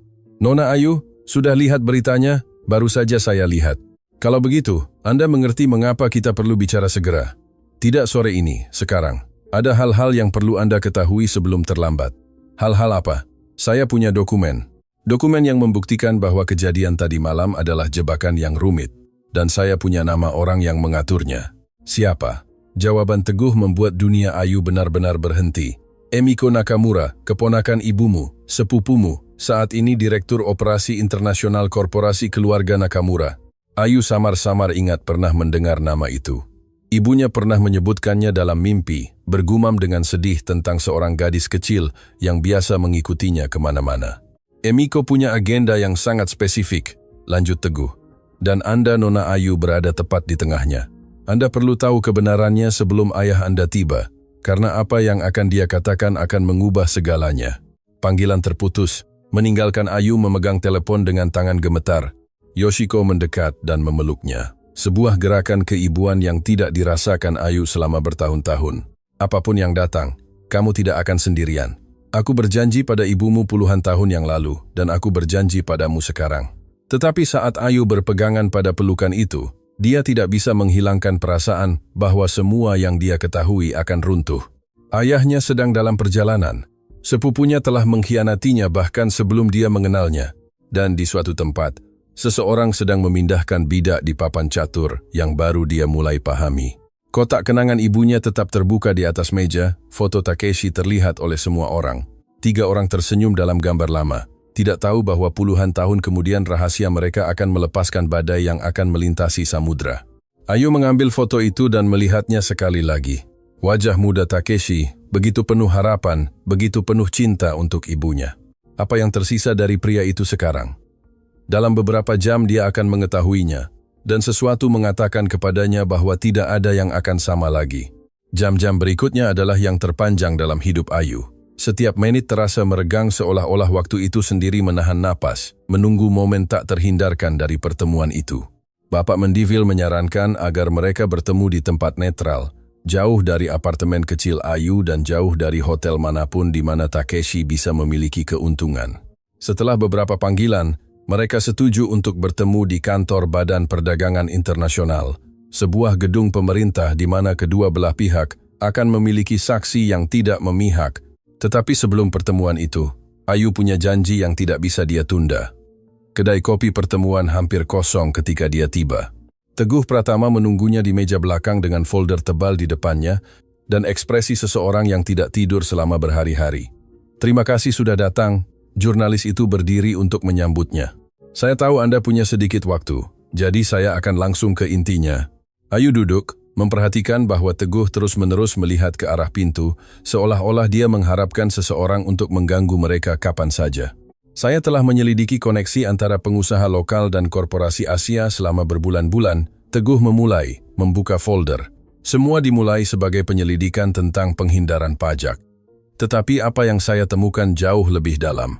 Dia mengeluarkan beberapa dokumen dan menyebarkannya di atas meja. Itu adalah email yang dicetak, catatan transfer bank, foto-foto yang diambil dari kejauhan.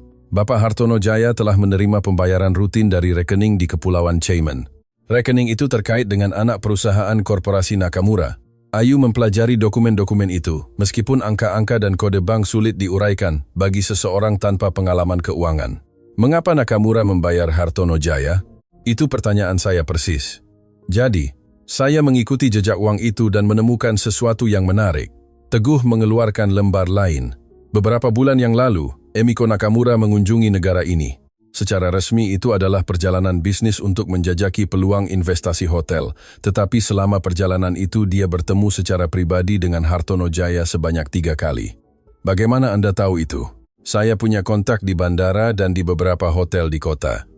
Ketika Anda menyelidiki korupsi selama bertahun-tahun, Anda belajar untuk mengolah sumber di tempat-tempat strategis. Teguh menunjuk ke sebuah foto. Gambar ini diambil di restoran Hotel Imperial. Emiko dan Hartono Jaya sedang makan malam bersama. Wanita dalam foto itu elegan, dengan fitur Jepang yang halus, mungkin berusia 40-an. Ada sesuatu dalam ekspresinya, kekejaman yang diperhitungkan yang membuat Ayu merasakan rasa dingin. Mengapa seorang eksekutif Jepang bertemu secara diam-diam dengan seorang pengusaha hotel lokal? Itu yang saya tanyakan pada diri sendiri sampai saya menemukan koneksi dengan Anda.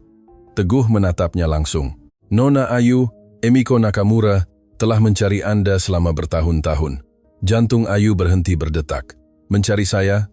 Mengapa? Karena Anda mewakili ancaman terbesar bagi kekuasaannya di dalam keluarga Nakamura. Teguh mengeluarkan dokumen yang tampak seperti terjemahan teks hukum Jepang. Surat wasiat kakek buyut ibumu, patriark asli keluarga Nakamura, berisi klausul yang sangat spesifik. Itu menetapkan bahwa warisan keluarga harus diberikan kepada keturunan langsung darah, terlepas dari keadaan kelahiran mereka atau keputusan orang tua mereka. Warisan yang dicuri dari ibu saya. Tepat sekali. Tetapi ada lebih banyak. Klausul itu juga menetapkan bahwa jika ada pewaris langsung yang dikeluarkan secara tidak adil, keturunan mereka berhak menuntut tidak hanya bagian asli mereka, tetapi juga kompensasi untuk tahun-tahun pengucilan dengan bunga. Ayu mulai memahami besarnya apa yang dijelaskan Teguh. Kita berbicara tentang kekayaan yang cukup besar, cukup untuk mengubah keseimbangan kekuasaan di dalam korporasi Nakamura.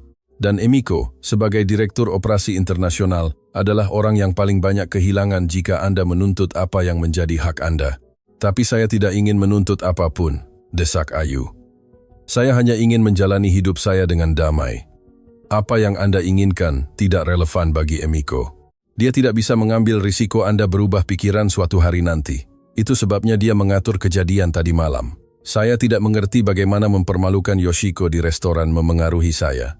Teguh menghela napas seolah-olah apa yang akan dia katakan menyebabkan rasa sakit. Karena rencana Emiko bukan untuk mempermalukan Ibu Tanaka, itu untuk menghancurkan Anda. Menghancurkan saya bagaimana? Skandal di Bima Sakti dirancang untuk berakhir dengan cara yang sangat berbeda. Hartono Jaya harus memprovokasi konfrontasi yang akan meningkat sampai Anda membuat kesalahan yang bisa direkam dan digunakan melawan Anda. Ayu mengingat malam sebelumnya, kemarahan yang tertahan yang dia rasakan, keinginan untuk meneriaki Hartono Jaya semua yang dia pikirkan tentang dia, jika saya tidak menjaga ketenangan. Ada kamera tersembunyi, lanjut Teguh. Orang-orang dibayar untuk merekam semuanya. Jika Anda bereaksi dengan kekerasan verbal, jika Anda menghina Hartono Jaya atau menyebabkan keributan, video itu akan dikirim ke setiap media. Narasinya adalah, cucu tidak sah dari keluarga Jepang menunjukkan diri tidak layak atas warisan apapun, temperamen tidak stabil, perilaku agresif, jelas tidak cocok untuk mewakili keluarga terhormat. Darah Ayu membeku. Mereka ingin saya mendiskualifikasi diri sendiri. Tepat sekali. Tetapi Anda melakukan sesuatu yang tidak diharapkan siapapun. Alih-alih kehilangan kendali, Anda merespons dengan martabat. Anda berbicara dalam bahasa Jepang yang sempurna. Anda membela seorang wanita tua yang tidak berdaya dengan anggun dan bermartabat. Tiba-tiba, penjahat dalam kisah itu menjadi pahlawan. Dan itulah sebabnya mereka membocorkan berita itu kepada pers Jepang. Emiko harus berimprovisasi. Jika dia tidak bisa menghancurkan citra Anda, setidaknya dia bisa mengendalikan narasi. Itulah mengapa artikel itu menampilkan Anda sebagai oportunis yang menggunakan keluarga Tanaka untuk menuntut uang.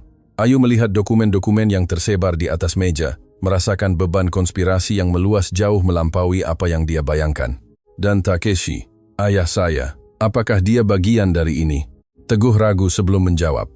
Itu yang tidak bisa saya tentukan. Takeshi Yamamoto telah menjadi teka-teki selama puluhan tahun. Dia pensiun dari kehidupan publik bertahun-tahun yang lalu. Dia mengelola bisnisnya melalui perantara. Dia jarang memberikan wawancara. Tetapi yang saya tahu adalah bahwa keputusannya untuk datang ke sini mengejutkan semua orang, termasuk Emiko. Bagaimana Anda tahu? Karena sumber saya di Jepang memberitahu saya bahwa Emiko mencoba berkomunikasi dengannya beberapa kali sejak artikel itu diterbitkan. Dia tidak menjawab panggilan teleponnya. Secercah harapan melintas di hati Ayu. Jika ayahnya mengabaikan Emiko, mungkin dia bukan musuhnya. Ada hal lain yang perlu Anda ketahui. Teguh mengeluarkan foto terakhir dari folder. Gambar ini diambil bertahun-tahun yang lalu, sebelum ibumu melarikan diri dari Jepang. Foto itu menunjukkan sekelompok orang di apa yang tampak seperti perayaan keluarga. Ayu mengenali ibunya yang masih muda, Yoshiko, dan Takeshi. Tetapi ada orang lain dalam gambar itu, seorang gadis kecil berusia tidak lebih dari 5 tahun, memegang tangan Jiromi dengan penuh kasih sayang. Siapa gadis itu? Emiko Nakamura. Ketika dia masih kecil, dia memuja bibinya, Jiromi. Dia mengikutinya kemana-mana. Dia ingin menjadi persis seperti dia. Dan ketika Jiromi melarikan diri, Emiko hancur. Ayu mempelajari wajah gadis itu di foto. Ada kepolosan di sana, cinta yang tulus. Apa yang terjadi sehingga mengubah gadis itu menjadi wanita dingin dan perhitungan yang sekarang berkonspirasi melawannya? Keluarga mengatakan kepadanya bahwa Jiromi telah mengkhianati mereka. Jelas Teguh seolah-olah dia membaca pikirannya bahwa dia telah mencemarkan nama baik Nakamura. Mereka mengajarinya untuk membenci wanita yang pernah dia cintai.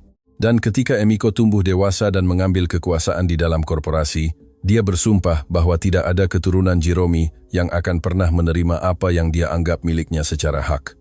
Dia terobsesi, dia terluka, dan orang-orang terluka yang mendapatkan kekuasaan adalah yang paling berbahaya dari semuanya. Telepon Ayu berdering. Itu Kenji. Ayu, dia tiba.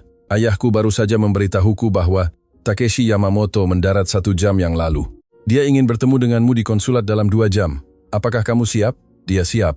Bagaimana seseorang bisa siap untuk bertemu ayah yang tidak pernah dia ketahui dia miliki? Saya akan berada di sana, jawabnya. Setelah menutup telepon, dia menatap teguh. Bisakah saya menyimpan dokumen-dokumen ini? Itu salinan. Yang asli ada di tempat yang aman. Tetapi berhati-hatilah dengan siapa Anda membagikannya. Ada orang yang akan membunuh untuk menjaga informasi ini tersembunyi. Ayu menyimpan dokumen-dokumen itu di tasnya dan berdiri untuk pergi. Tetapi sebelum dia pergi, Teguh menghentikannya dengan pertanyaan terakhir. Nona Ayu, ketika Anda melihat ayahanda, ingatlah sesuatu yang penting. Apa? Takeshi Yamamoto mencintai ibumu lebih dari apapun di dunia. Dan menurut orang-orang yang mengenalnya saat itu, dia tidak pernah memaafkan dirinya sendiri karena telah kehilangannya. Apapun yang dia lakukan hari ini, dia akan melakukannya dengan menanggung beban itu. Jangan menghakiminya terlalu cepat. Kantor Badan Perdagangan Internasional adalah sebuah gedung yang megah dengan arsitektur kolonial, dengan kolom putih dan taman yang terawat sempurna. Ayu tiba ditemani oleh Yoshiko, Kenji, dan Bapak Mendivil. Jantungnya berdetak sangat kencang, sehingga dia yakin semua orang bisa mendengarnya. Di lobi, seorang pejabat menyambut mereka dan membimbing mereka menuju ruang pertemuan pribadi di lantai 2. Setiap langkah yang diambil, Ayu terasa seperti berjalan menuju takdir yang telah menunggunya seumur hidupnya. Pintu ruangan tertutup. Di belakangnya mereka diberitahu, Takeshi Yamamoto menunggu. Apakah kamu ingin kami masuk bersamamu? Tanya Yoshiko dengan lembut. Ayu memikirkannya sejenak. Sebagian dari dirinya menginginkan dukungan, keamanan, karena memiliki sekutu di sisinya. Tetapi bagian lain, bagian yang lebih dalam, tahu bahwa momen ini hanya miliknya. Saya harus melakukan ini sendiri, jawabnya. Setidaknya pada awalnya. Yoshiko mengangguk dengan pengertian. Kami akan berada tepat di luar sini. Jika kamu membutuhkan kami, panggil saja. Ayu menarik napas dalam-dalam, meraih pegangan pintu, dan membukanya. Ruangan itu luas, dengan jendela besar yang membiarkan cahaya sore masuk. Ada meja konferensi di tengah, kursi kulit di sekitarnya, dan karya seni di dinding yang mungkin bernilai lebih dari semua yang pernah Ayu dapatkan dalam hidupnya. Tetapi dia tidak memperhatikan semua itu. Dia hanya bisa melihat pria yang berdiri di dekat jendela. Takeshi Yamamoto berbalik perlahan ketika mendengar pintu terbuka. Dia tinggi, dengan postur tegak meskipun usianya. Rambutnya benar-benar putih sekarang. Tetapi matanya, mata yang Ayu kenali segera sebagai sama dengan matanya sendiri, bersinar dengan intensitas yang memotong napas. Untuk waktu yang lama, tidak ada dari mereka yang berbicara. Mereka hanya saling memandang ayah dan anak, dipisahkan oleh puluhan tahun rahasia dan keheningan. Takeshi yang memecah keheningan terlebih dahulu. Suaranya dalam, sedikit serak, dan bergetar hampir tidak terasa. Kamu punya mata ibumu. Kata-kata itu menghantam Ayu dengan kekuatan badai emosional. Air mata yang selama ini dia tahan akhirnya mengalir, membasahi pipinya tanpa kendali. Mengapa? Itu saja yang bisa dia katakan. Mengapa Anda tidak pernah mencarinya? Takeshi menutup matanya sejenak, dan ketika dia membukanya, ada air mata di sana juga. Aku mencoba. Suaranya pecah. Selama bertahun-tahun aku mencoba, tetapi keluargaku, mereka memastikan aku tidak pernah bisa menemukannya. Mereka mencegat surat-suratku, menyabotase penyelidikanku, mengancamku untuk menghancurkan semua yang aku cintai jika aku terus mencarinya. Dan Anda menyerah. Rasa sakit di wajah Takeshi begitu dalam sehingga Ayu hampir bisa merasakannya secara fisik. Aku menyerah karena aku pikir itu yang terbaik untuknya. Keluargaku kejam, Ayu. Jika mereka menemukannya sebelum aku, mereka akan menyakitinya. Aku pikir dengan menjauh, aku melindunginya. Dia hidup dalam kemiskinan. Ayu tidak bisa menahan kata-kata itu keluar dengan kepahitan. Dia bekerja sampai sakit. Dia meninggal tanpa ada seorang pun dari keluarganya, dari salah satu keluarganya yang ada di sana untuk membantunya. Takeshi merosot di kursi seolah-olah kakinya tidak bisa lagi menahannya. Aku tahu, dan aku akan hidup dengan rasa bersalah itu sampai hari aku mati. Ayu tetap berdiri, mengamati pria yang adalah ayahnya dan pada saat yang sama orang asing yang lengkap. "Mengapa Anda datang sekarang?" Takeshi mendongak, dan di matanya ada sesuatu yang tidak diharapkan Ayu. Tekad yang kuat, karena ketika aku melihat fotomu di berita, ketika aku tahu kamu ada, segalanya berubah. Sepanjang hidupku aku telah menjadi tawanan keluargaku, harapan mereka, ancaman mereka, tetapi kamu, Ayu, kamu adalah kesempatanku untuk melakukan hal yang benar, kesempatan terakhirku untuk penebusan. Apa maksudmu? Takeshi berdiri perlahan dan berjalan ke arahnya. Dia berhenti beberapa langkah, menghormati ruangnya, tetapi cukup dekat sehingga dia bisa melihat ketulusan di matanya. Aku datang untuk memberimu semua yang menjadi milikmu, bukan hanya uang, meskipun itu juga. Aku datang untuk memberimu kebenaran. Aku datang untuk mengakui kamu secara publik sebagai putriku. Dan aku datang untuk melindungimu dari orang-orang yang ingin menyakitimu. Emiko. Wajah Takeshi mengeras mendengar nama itu. Emiko dan yang lainnya. Ada konspirasi di dalam kedua keluarga yang melampaui apa yang kamu bayangkan. Dan kamu, tanpa mengetahuinya, telah menjadi pusat dari semua itu. Mengapa saya? Karena kamu adalah pewaris sah dari dua kerajaan.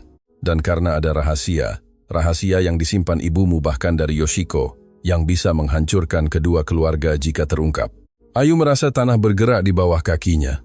Rahasia apa? Takeshi melihat ke arah pintu yang tertutup, seolah memastikan tidak ada yang bisa mendengar mereka. Ibumu tidak hanya melarikan diri karena cinta, Ayu. Dia melarikan diri karena dia menemukan sesuatu yang telah disembunyikan oleh keluarga Nakamura dan Yamamoto selama beberapa generasi. Dan sebelum dia pergi, dia menyembunyikan bukti rahasia itu di tempat yang hanya dia yang tahu. Bukti apa? Di mana? Takeshi mengeluarkan benda kecil dari sakunya. Itu adalah kunci perunggu kuno, dengan simbol terukir yang tidak Ayu kenali. Kunci ini ada di barang-barang ibumu ketika dia meninggal. Pihak berwenang menyimpannya bersama dengan benda-benda lain yang tidak penting, tetapi aku tahu apa yang dibukanya. Ayu mengambil kunci itu dengan tangan gemetar. Dingin saat disentuh, tetapi seolah-olah berdenyut dengan rahasia yang menunggu untuk diungkapkan. Apa yang dibukanya? Sebuah kotak penyimpanan di bank di Jepang. Sebuah kotak yang dibuka ibumu sebelum dia melarikan diri. Dan di dalam kotak itu ada kebenaran yang bersedia dibunuh oleh dua keluarga untuk dilindungi. Kunci itu terasa berat di tangan Ayu seolah-olah mengandung seluruh bobot generasi masa lalu. Itu adalah benda kecil, tampaknya tidak signifikan. Tetapi itu mewakili puluhan tahun rahasia, kebohongan dan rasa sakit. "Bagaimana Anda mendapatkan kunci ini?" tanya Ayu. Suaranya hampir tidak terdengar. "Anda bilang, itu ada di barang-barang ibu saya ketika dia meninggal, tetapi Anda tidak tahu tentang saya sampai baru-baru ini." Takeshi mengangguk, mengakui pertanyaan yang valid. Dia duduk di salah satu kursi ruang konferensi, seolah-olah dia perlu berpegangan pada sesuatu yang kokoh sebelum melanjutkan. "Ketika aku melihat fotomu di berita, ketika aku tahu kamu ada, aku mengerahkan setiap sumber daya yang aku miliki untuk menemukan jejak Jiromi." Jelasnya. "Aku menyewa penyelidik swasta. Aku menghubungi pihak berwenang. Aku memeriksa catatan yang telah ditutup selama bertahun-tahun. Aku menemukan bahwa ketika ibumu meninggal, barang-barangnya dikatalogkan oleh pihak berwenang setempat. Sebagian besar diserahkan kepadamu. Tetapi beberapa benda yang dianggap tidak berharga ditinggalkan di gudang pemerintah. Kunci itu ada di sana bersama dengan hal-hal kecil lainnya, bros yang rusak. Beberapa koin asing, kertas-kertas yang tampak tidak penting. Pihak berwenang tidak tahu harus berbuat apa dengan mereka, jadi mereka hanya menyimpannya." Takeshi mengeluarkan sapu tangan dari sakunya dan menyeka matanya. "Ketika penyelidikku menemukan inventaris itu, aku segera mengenali deskripsi kunci itu. Itu adalah kunci kotak penyimpanan dari Bank Kekaisaran Tokyo, bank yang telah digunakan oleh keluargaku dan keluarga Nakamura selama beberapa generasi." Ayu memproses setiap kata, setiap wahyu, menambahkan lapisan baru ke kisah yang seolah tidak ada akhirnya. "Bagaimana ibu saya tahu tentang kotak penyimpanan itu?" Takeshi berdiri dan berjalan ke jendela, siluetnya memotong cahaya sore, karena aku menunjukkannya padanya. Suaranya sedikit pecah. "Beberapa minggu sebelum semuanya berakhir, sebelum keluargaku memisahkan kami, aku membawa Jiromi ke bank itu. Aku ingin menunjukkan sesuatu padanya. Aku ingin dia tahu kebenaran tentang keluarga dari mana kami berdua berasal." "Kebenaran apa?" Takeshi berbalik untuk menatapnya, dan di matanya ada rasa sakit yang begitu dalam sehingga Ayu merasa dia bisa tenggelam di dalamnya. Kekayaan keluarga kita, Ayu, baik dari Yamamoto maupun Nakamura, tidak dibangun dengan kehormatan. Itu dibangun di atas kebohongan, manipulasi, dan kehancuran orang yang tidak bersalah. Keheningan yang mengikuti begitu pekat sehingga Ayu bisa mendengar jantungnya sendiri berdetak. Beberapa generasi yang lalu, lanjut Takeshi, leluhur kita bermitra untuk menciptakan kerajaan bisnis. Tetapi cara mereka mendapatkan modal awal adalah dengan merampas seluruh keluarga. Mereka memalsukan dokumen, memanipulasi surat wasiat, menyuap pejabat, menghancurkan puluhan orang untuk membangun apa yang saat ini menjadi korporasi Yamamoto dan Nakamura. Mengapa Anda menceritakan ini padaku? Karena ibumu menemukan buktinya. Dokumen asli yang membuktikan segalanya.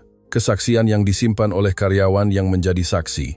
Catatan yang diyakini keluarga kita hancur puluhan tahun yang lalu. Takeshi mendekati Ayu. Jiromi menemukan dokumen-dokumen itu secara tidak sengaja saat dia bekerja sebagai asisten di kantor Nakamura.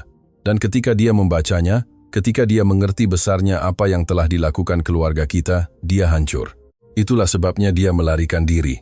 Dia melarikan diri karena aku memintanya. Air mata mengalir bebas di wajah Takeshi. Ketika keluargaku mengetahui bahwa dia telah melihat dokumen-dokumen itu, mereka ingin membungkamnya secara permanen. Aku memohon padanya untuk melarikan diri, untuk membawa bukti-bukti itu, untuk menghilang di mana tidak ada yang bisa menemukannya. Anda memintanya untuk meninggalkan segalanya, aku memintanya untuk menyelamatkan hidupnya. Takeshi menggenggam tangan Ayu di antara tangannya. Keluargaku mampu melakukan apa saja untuk melindungi rahasia mereka. Aku terus-menerus diawasi. Aku tidak bisa melarikan diri bersamanya tanpa menempatkannya dalam bahaya yang lebih besar. Jadi, aku melakukan satu-satunya hal yang bisa aku lakukan. Aku memberinya uang, aku membantunya merencanakan pelariannya, dan aku membuatnya berjanji untuk tidak pernah menoleh ke belakang. Tapi dia tidak punya uang ketika dia tiba di sini. Dia hidup dalam kemiskinan. Uang yang aku berikan padanya dicuri sebelum dia bisa menggunakannya. Keluargaku mengetahui transfer itu dan memblokirnya. Jiromi tiba di negara ini tanpa apa-apa, kecuali dokumen yang dia sembunyikan dan harapan untuk kehidupan baru. Ayu merasa setiap wahyu adalah pukulan langsung ke hatinya. Ibunya tidak hanya mengorbankan keluarga dan negaranya demi cinta. Dia mengorbankan segalanya untuk melindungi rahasia yang bisa menghancurkan kerajaan. Apa sebenarnya yang ada di kotak penyimpanan itu? Dokumen asli yang membuktikan kejahatan leluhur kita. Tetapi yang lebih penting, ada sesuatu yang bisa mengubah segalanya. Bukti bahwa beberapa keluarga dirampas properti yang hari ini bernilai miliaran, properti yang mencakup tanah tempat dibangunnya bangunan utama kedua korporasi. Besarnya apa yang dijelaskan Takeshi sulit dipahami. Ini bukan hanya tentang warisan keluarga, ini tentang keadilan bagi generasi orang yang telah dirampok. Jika dokumen-dokumen itu terungkap, korporasi Yamamoto dan Nakamura bisa kehilangan segalanya. Keturunan keluarga asli bisa menuntut kembali apa yang menjadi milik mereka, dan orang-orang yang bertanggung jawab untuk menyembunyikan kejahatan ini selama puluhan tahun, bisa menghadapi konsekuensi hukum. Orang-orang seperti Emiko. Emiko tahu tentang dokumen-dokumen itu. Dia tidak tahu persis apa yang dikandungnya. Tetapi dia tahu dokumen-dokumen itu ada, dan bahwa dokumen-dokumen itu merupakan ancaman eksistensial. Itulah sebabnya dia memburumu, Ayu, bukan hanya karena warisan ibumu, tetapi karena kamu adalah satu-satunya orang yang hidup, yang bisa memiliki akses ke kotak penyimpanan itu. Mengapa saya? Karena Jiromi meninggalkanmu sebagai penerima. Ketika dia membuka akun itu puluhan tahun yang lalu, dia mencantumkan namamu di dokumen, nama yang belum ada, tetapi yang telah dia pilih untuk putri yang dia tahu akan dia miliki. Ayu, cahayaku dalam kegelapan, dia biasa berkata. Air mata mengalir dari mata Ayu tanpa dia bisa menahannya. Ibunya telah mencintainya bahkan sebelum dia lahir, dia telah melindunginya bahkan setelah dia meninggal. Saya perlu pergi ke Jepang, katanya akhirnya. Saya perlu membuka kotak itu. Aku tahu, dan aku akan menemanimu. Tetapi sebelum kita melakukannya, ada hal lain yang perlu kamu lihat. Takeshi mengeluarkan ponselnya dan memutar nomor. Dia berbicara singkat dalam bahasa Jepang sebelum menutup telepon. Apa yang Anda lakukan? Saya menelepon pengacara saya. Mereka telah bekerja sepanjang malam untuk sesuatu yang ingin saya berikan kepada Anda, hadiah yang seharusnya saya berikan kepada Anda sejak lama. Pintu ruangan terbuka dan Yoshiko masuk, diikuti oleh Kenji dan Bapak Mendivil, tetapi ada orang lain bersama mereka. Seorang wanita muda yang membawa kotak kardus besar. Ayo. Yoshiko mendekat dengan ekspresi gembira. Sementara Anda berbicara, kami menerima kiriman. Itu dari Jepang. Tiba di penerbangan yang sama dengan Takeshi. Wanita muda itu meletakkan kotak itu di atas meja konferensi. Takeshi mendekat dan membukanya dengan hati-hati. Di dalamnya ada puluhan amplop. Semuanya menguning karena waktu. Semuanya dengan tulisan tangan yang sama di bagian depan. Tulisan tangan Takeshi. Itu adalah surat-surat yang aku tulis kepada ibumu selama bertahun-tahun. Jelasnya dengan suara gemetar. Masing-masing dicegat oleh keluargaku sebelum bisa sampai padanya. Aku menemukannya beberapa bulan yang lalu tersembunyi di brankas ayahku setelah dia meninggal. Mereka tidak pernah dikirim, tetapi masing-masing berisi semua yang aku rasakan untuk Jiromi dan semua yang akan aku rasakan untukmu jika aku tahu kamu ada. Ayu mengambil salah satu amplop dengan tangan gemetar. Itu disegel, tidak pernah dibuka, diawetkan dengan sempurna meskipun bertahun-tahun. Bacalah ketika kamu siap, kata Takeshi dengan lembut. Tetapi aku ingin kamu tahu sesuatu yang penting. Di setiap surat itu aku bertanya kepada ibumu apakah dia baik-baik saja, apakah dia membutuhkan sesuatu, apakah dia bisa memaafkan saya karena tidak cukup kuat untuk memperjuangkannya. Dan di setiap surat itu aku berjanji padanya bahwa jika suatu hari aku punya kesempatan untuk menemukannya, aku akan menghabiskan sisa hidupku menebus waktu yang hilang. Tapi Anda tidak pernah menemukannya. Tidak, tetapi aku menemukanmu. Takeshi menggenggam wajah Ayu di antara tangannya, menyeka air matanya dengan ibu jarinya. Dan jika kamu mengizinkanku, aku ingin menghabiskan sisa hidupku menjadi ayah, yang seharusnya aku jadikan sejak awal. Ayu tidak bisa menahan diri lagi. Dia menerjang ke pelukan Takeshi, terisak di dadanya, seperti gadis kecil yang tidak pernah punya kesempatan untuk menjadi. Dan dia memeluknya dengan kekuatan puluhan tahun cinta yang tidak terucapkan, penyesalan, harapan yang akhirnya ditemukan. Yang lain di ruangan itu mengamati dalam keheningan, banyak dengan air mata di wajah mereka sendiri. Yoshiko bersandar pada Kenji, mengingat sahabatnya Jiromi dan semua yang telah dia korbankan. Bapak Mendivil diam-diam menyeka matanya dengan sapu tangan. Ketika mereka akhirnya berpisah, Ayu memiliki tekad yang kuat di tatapannya. Saya ingin pergi ke pemakaman, katanya. Saya ingin membawa ayah saya untuk bertemu ibu saya. Pemakaman kota tenang pada jam sore itu. Matahari mulai terbenam, mewarnai langit dengan warna emas dan merah muda. Ayu berjalan di sepanjang jalur batu yang dia kenal dengan hati, membimbing Takeshi menuju makam Jiromi. Itu adalah batu nisan sederhana, tanpa hiasan yang rumit, hanya nama ibunya, dan tanggal yang menandai perjalanannya di dunia ini. Ayu datang ke sini setiap minggu, kadang-kadang hanya untuk duduk dalam keheningan, di lain waktu untuk menceritakan kepada ibunya tentang hidupnya. Tetapi hari ini berbeda. Hari ini dia tidak datang sendirian. Takeshi berhenti di depan makam. Seluruh tubuhnya gemetar. Dia jatuh berlutut di atas rumput tanpa peduli merusak jas mahalnya dan menyentuh batu nisan dengan penghormatan yang hampir sakral. Jiromi, bisiknya, dan namanya terdengar seperti doa. Aku akhirnya menemukanmu. Air mata jatuh di atas batu dingin saat Takeshi berbicara. Kata-katanya bercampur dengan isak tangis yang seolah-olah datang dari lubuk jiwanya. Maafkan aku karena tidak lebih berani. Maafkan aku karena membiarkanmu pergi. Maafkan aku atas setiap hari yang kamu habiskan berjuang sendirian ketika aku seharusnya berada di sisimu. Ayu berlutut di sampingnya, menggenggam tangannya. Tetapi aku ingin kamu tahu bahwa aku menemukannya, Jiromi. Aku menemukan putri kita, dan dia adalah segalanya yang selalu aku tahu dia akan menjadi. Kuat, berani, cantik luar, dan dalam. Dia sangat mengingatkanku padamu, sehingga kadang-kadang sakit melihatnya. Angin bertiup lembut, menggerakkan daun-daun pohon terdekat. Ayu bisa bersumpah bahwa itu adalah ibunya, akhirnya mendengarkan dalam damai. Aku akan menjaganya, janji Takeshi. Aku akan memberinya semua yang tidak bisa kamu berikan padanya, dan aku akan memastikan bahwa dunia tahu siapa kamu sebenarnya. Bukan aib, bukan pengkhianat, tetapi wanita paling berani yang pernah aku kenal. Wanita yang mengorbankan segalanya untuk melindungi kebenaran. Mereka tetap di sana untuk waktu yang lama. Ayah dan anak bersatu di depan makam wanita yang menghubungkan mereka. Mereka tidak membutuhkan kata-kata. Keheningan mengatakan semua yang tidak bisa diungkapkan kata-kata. Ketika mereka akhirnya berdiri, matahari hampir sepenuhnya terbenam. Bintang-bintang pertama mulai muncul di langit yang gelap. Terima kasih Ayu, katanya dengan lembut, karena datang ke sini, karena ingin mengenalnya, meskipun seperti ini.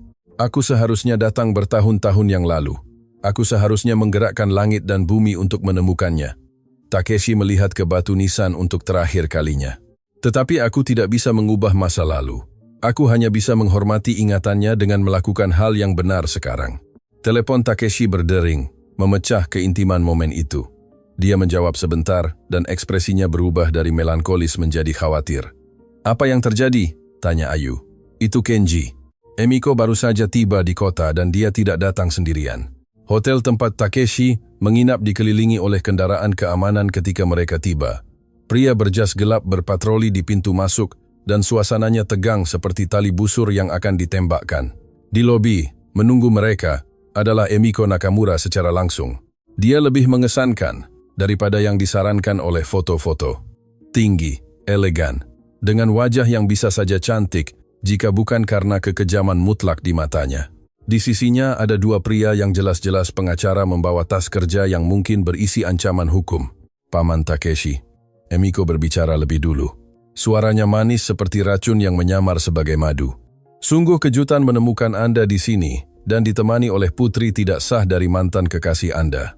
Hati-hati dengan kata-katamu, Emiko." Takeshi memperingatkan. Suaranya berubah menjadi baja. "Atau apa?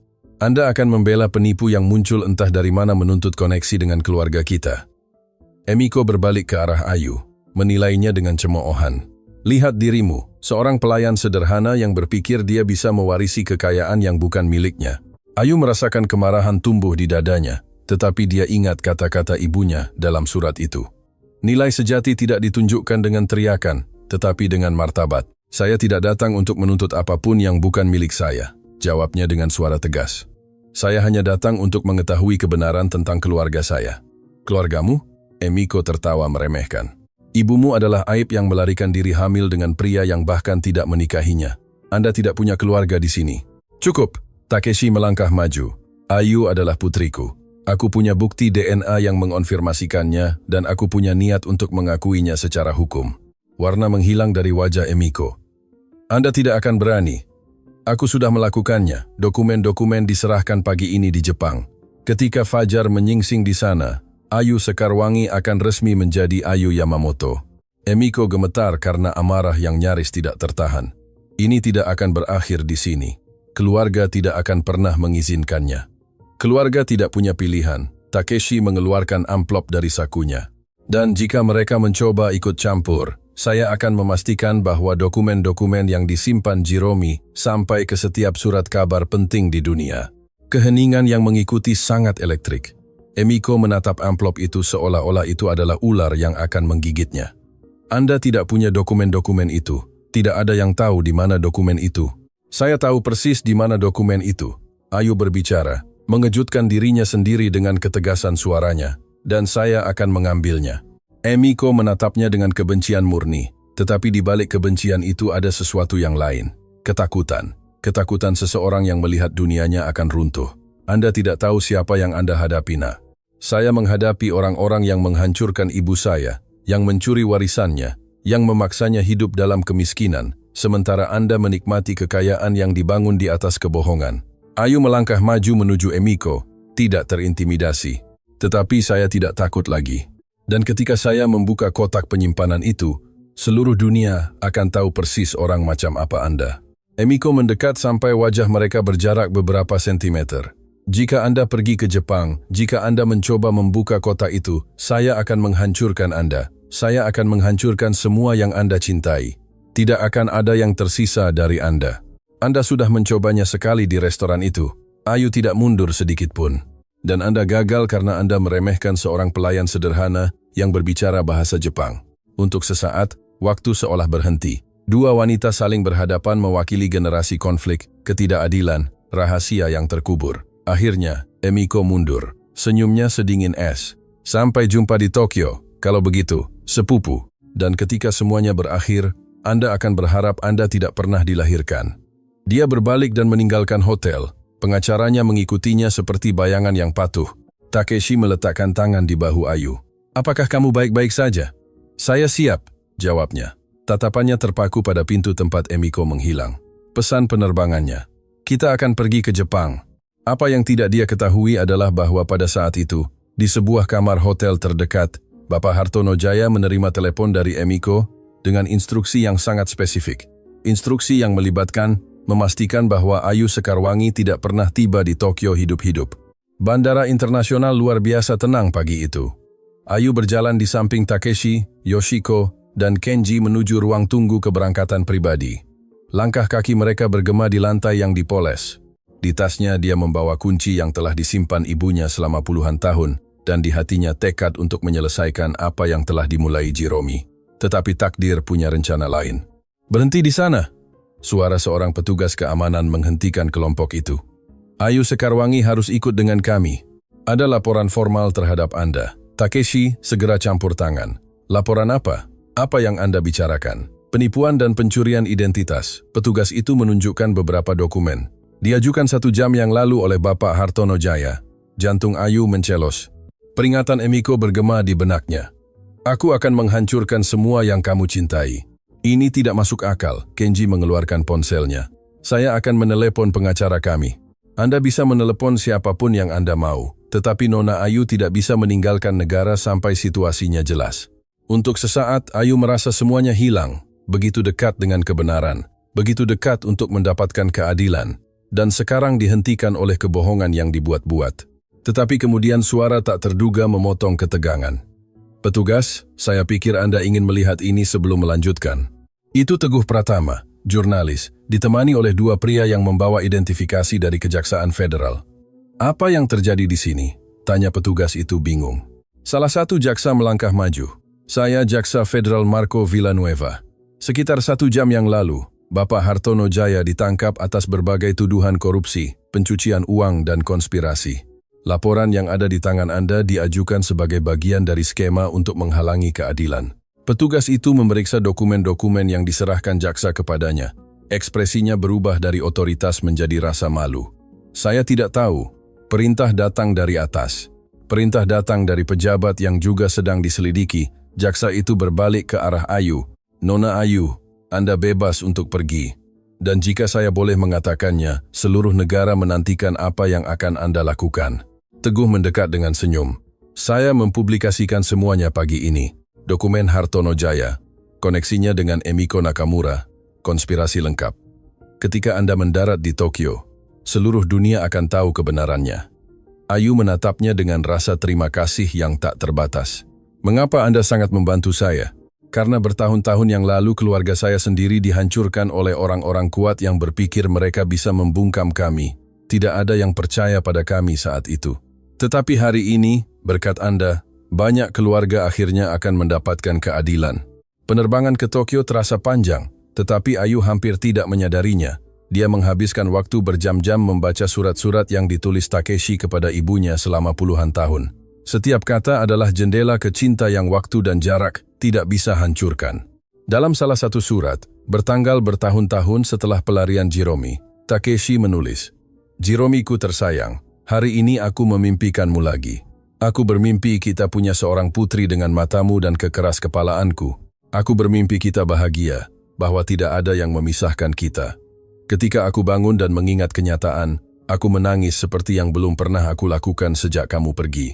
Tetapi di suatu tempat di hatiku aku tahu bahwa mimpi itu adalah janji, bahwa suatu hari, entah bagaimana, aku akan menemukanmu." Air mata Ayu menodai kertas lama itu. Ayahnya telah memimpikannya sebelum dia tahu dia ada. Ibunya telah berjuang untuk melindunginya sebelum dia lahir.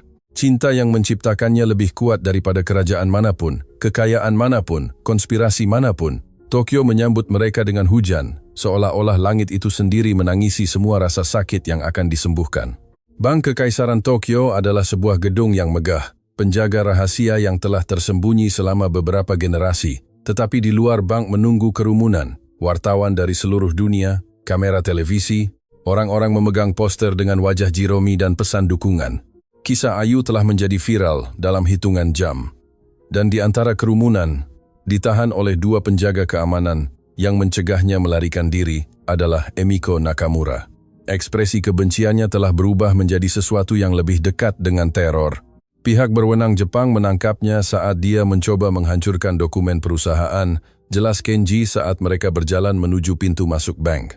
Sepertinya dia meremehkan seberapa banyak bukti yang ada melawannya. Di dalam bank, di ruang pribadi keamanan tinggi, seorang pejabat memverifikasi identitas Ayu dan keaslian kunci itu. Semuanya cocok dengan sempurna. Nona Yamamoto, pejabat itu menggunakan nama belakang hukum barunya. Kotak penyimpanan nomor 407 telah menunggu Anda selama puluhan tahun. Ibu Anda meninggalkan instruksi yang sangat spesifik bahwa hanya Anda yang bisa membukanya. Dengan tangan gemetar, Ayu memasukkan kunci ke dalam kunci. Mekanisme itu berputar dengan bunyi klik yang seolah bergema melalui waktu itu sendiri. Di dalam kotak, ada beberapa amplop tebal. Masing-masing diberi label dengan cermat dengan tulisan tangan ibunya, tetapi di atas segalanya, ada surat yang ditujukan kepadanya. Ayuku tersayang, dia membaca dengan suara keras, suaranya pecah dengan setiap kata. Jika kamu membaca ini, berarti kamu menemukan jalanmu ke sini. Berarti kamu seberani yang selalu aku tahu kamu akan menjadi. Dokumen-dokumen ini berisi kebenaran tentang keluarga yang sangat menyakiti kita. Tetapi aku tidak menyimpannya untuk balas dendam. Aku menyimpannya untuk keadilan, untuk semua keluarga yang dihancurkan, untuk semua suara yang dibungkam, dan untukmu, cintaku, agar kamu tidak perlu hidup dengan beban kebohongan yang bukan milikmu. Aku tahu jalan ke sini tidak mudah. Aku tahu kamu mungkin menghadapi orang-orang yang mencoba menghentikanmu, yang mempermalukanmu, yang meremehkanmu. Tetapi aku juga tahu bahwa kamu tidak menyerah, karena kamu adalah putriku dan wanita di keluarga kita tidak pernah menyerah. Lakukan hal yang benar dengan dokumen-dokumen ini, Ayu.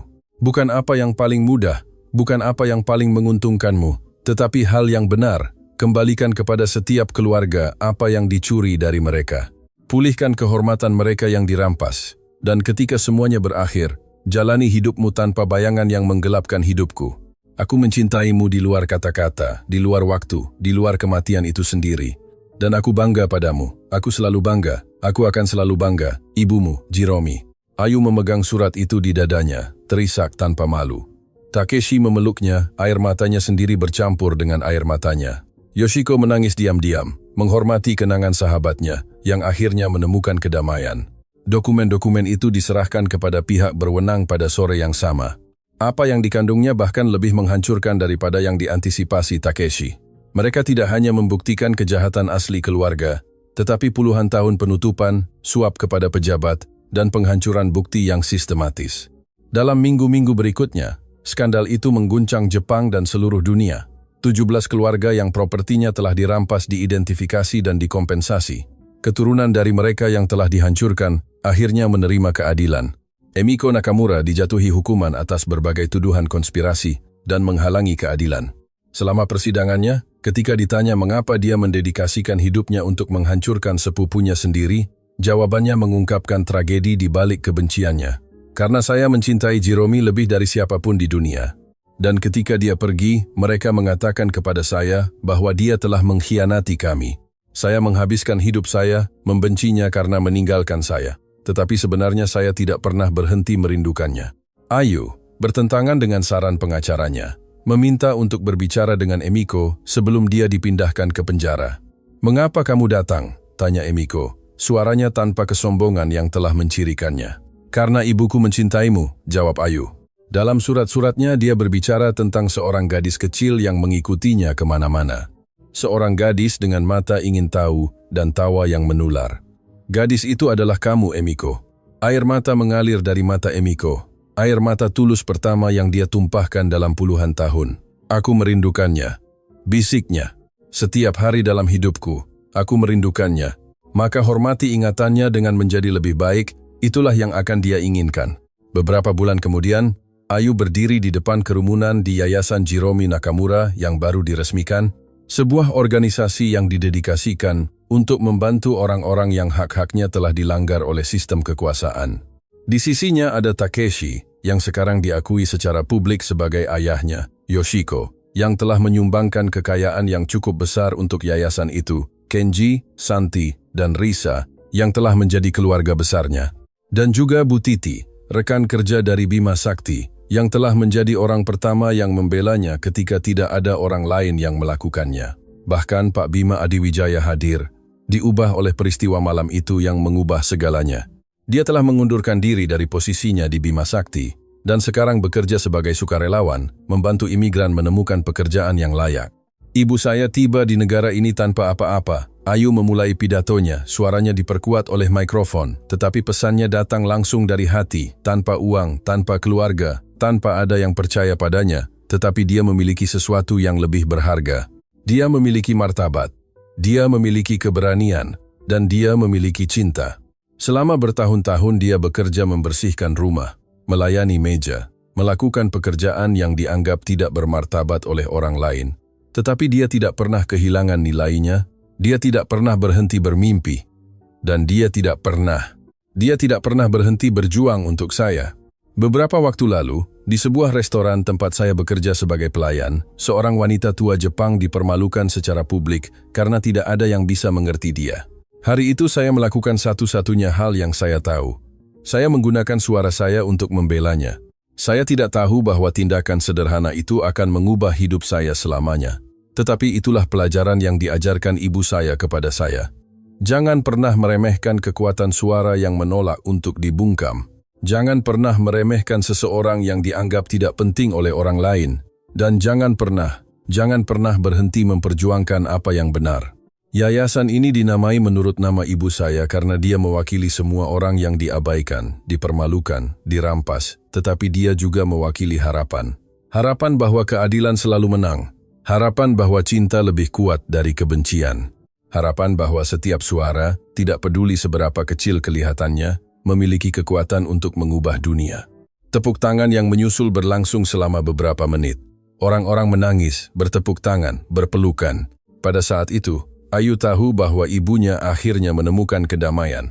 Malam itu, setelah kamera pergi dan kerumunan bubar, Ayu mengunjungi pemakaman, di mana sekarang sisa-sisa ibunya beristirahat, dipindahkan ke mausoleum yang layak untuk pahlawan wanita yang selalu dia jadikan.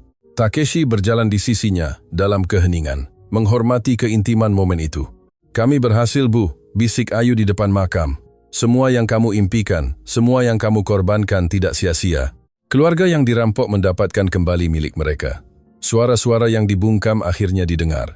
Dan aku menemukan ayahku, aku menemukan keluargaku, aku menemukan tujuanku. Takeshi berlutut di samping putrinya, meletakkan bunga segar di atas makam. "Jiromi, cintaku yang abadi," katanya dengan suara yang pecah. "Aku akan menjaganya selama sisa hari-hariku. Aku berjanji." Angin sepoi-sepoi menggoyangkan pohon-pohon di pemakaman. Ayu bisa bersumpah bahwa dia mendengar tawa ibunya melayang di udara. Tawa kedamaian, tawa cinta, tawa misi yang telah terpenuhi. Ayah dan anak tetap di sana sampai bintang-bintang menutupi langit, disatukan oleh kenangan akan seorang wanita luar biasa yang telah mengubah dunia hanya dengan menolak untuk menyerah. Ketika mereka akhirnya pergi, Ayu melihat ke belakang untuk terakhir kalinya. "Terima kasih, Bu," bisiknya, "untuk semuanya." Dan di suatu tempat di antara bintang-bintang, Jiromi tersenyum, karena putrinya, cahaya kecil yang telah dia lindungi dari segala rintangan, akhirnya bersinar dengan segala kemegahannya, dan cahaya itu tidak akan pernah padam.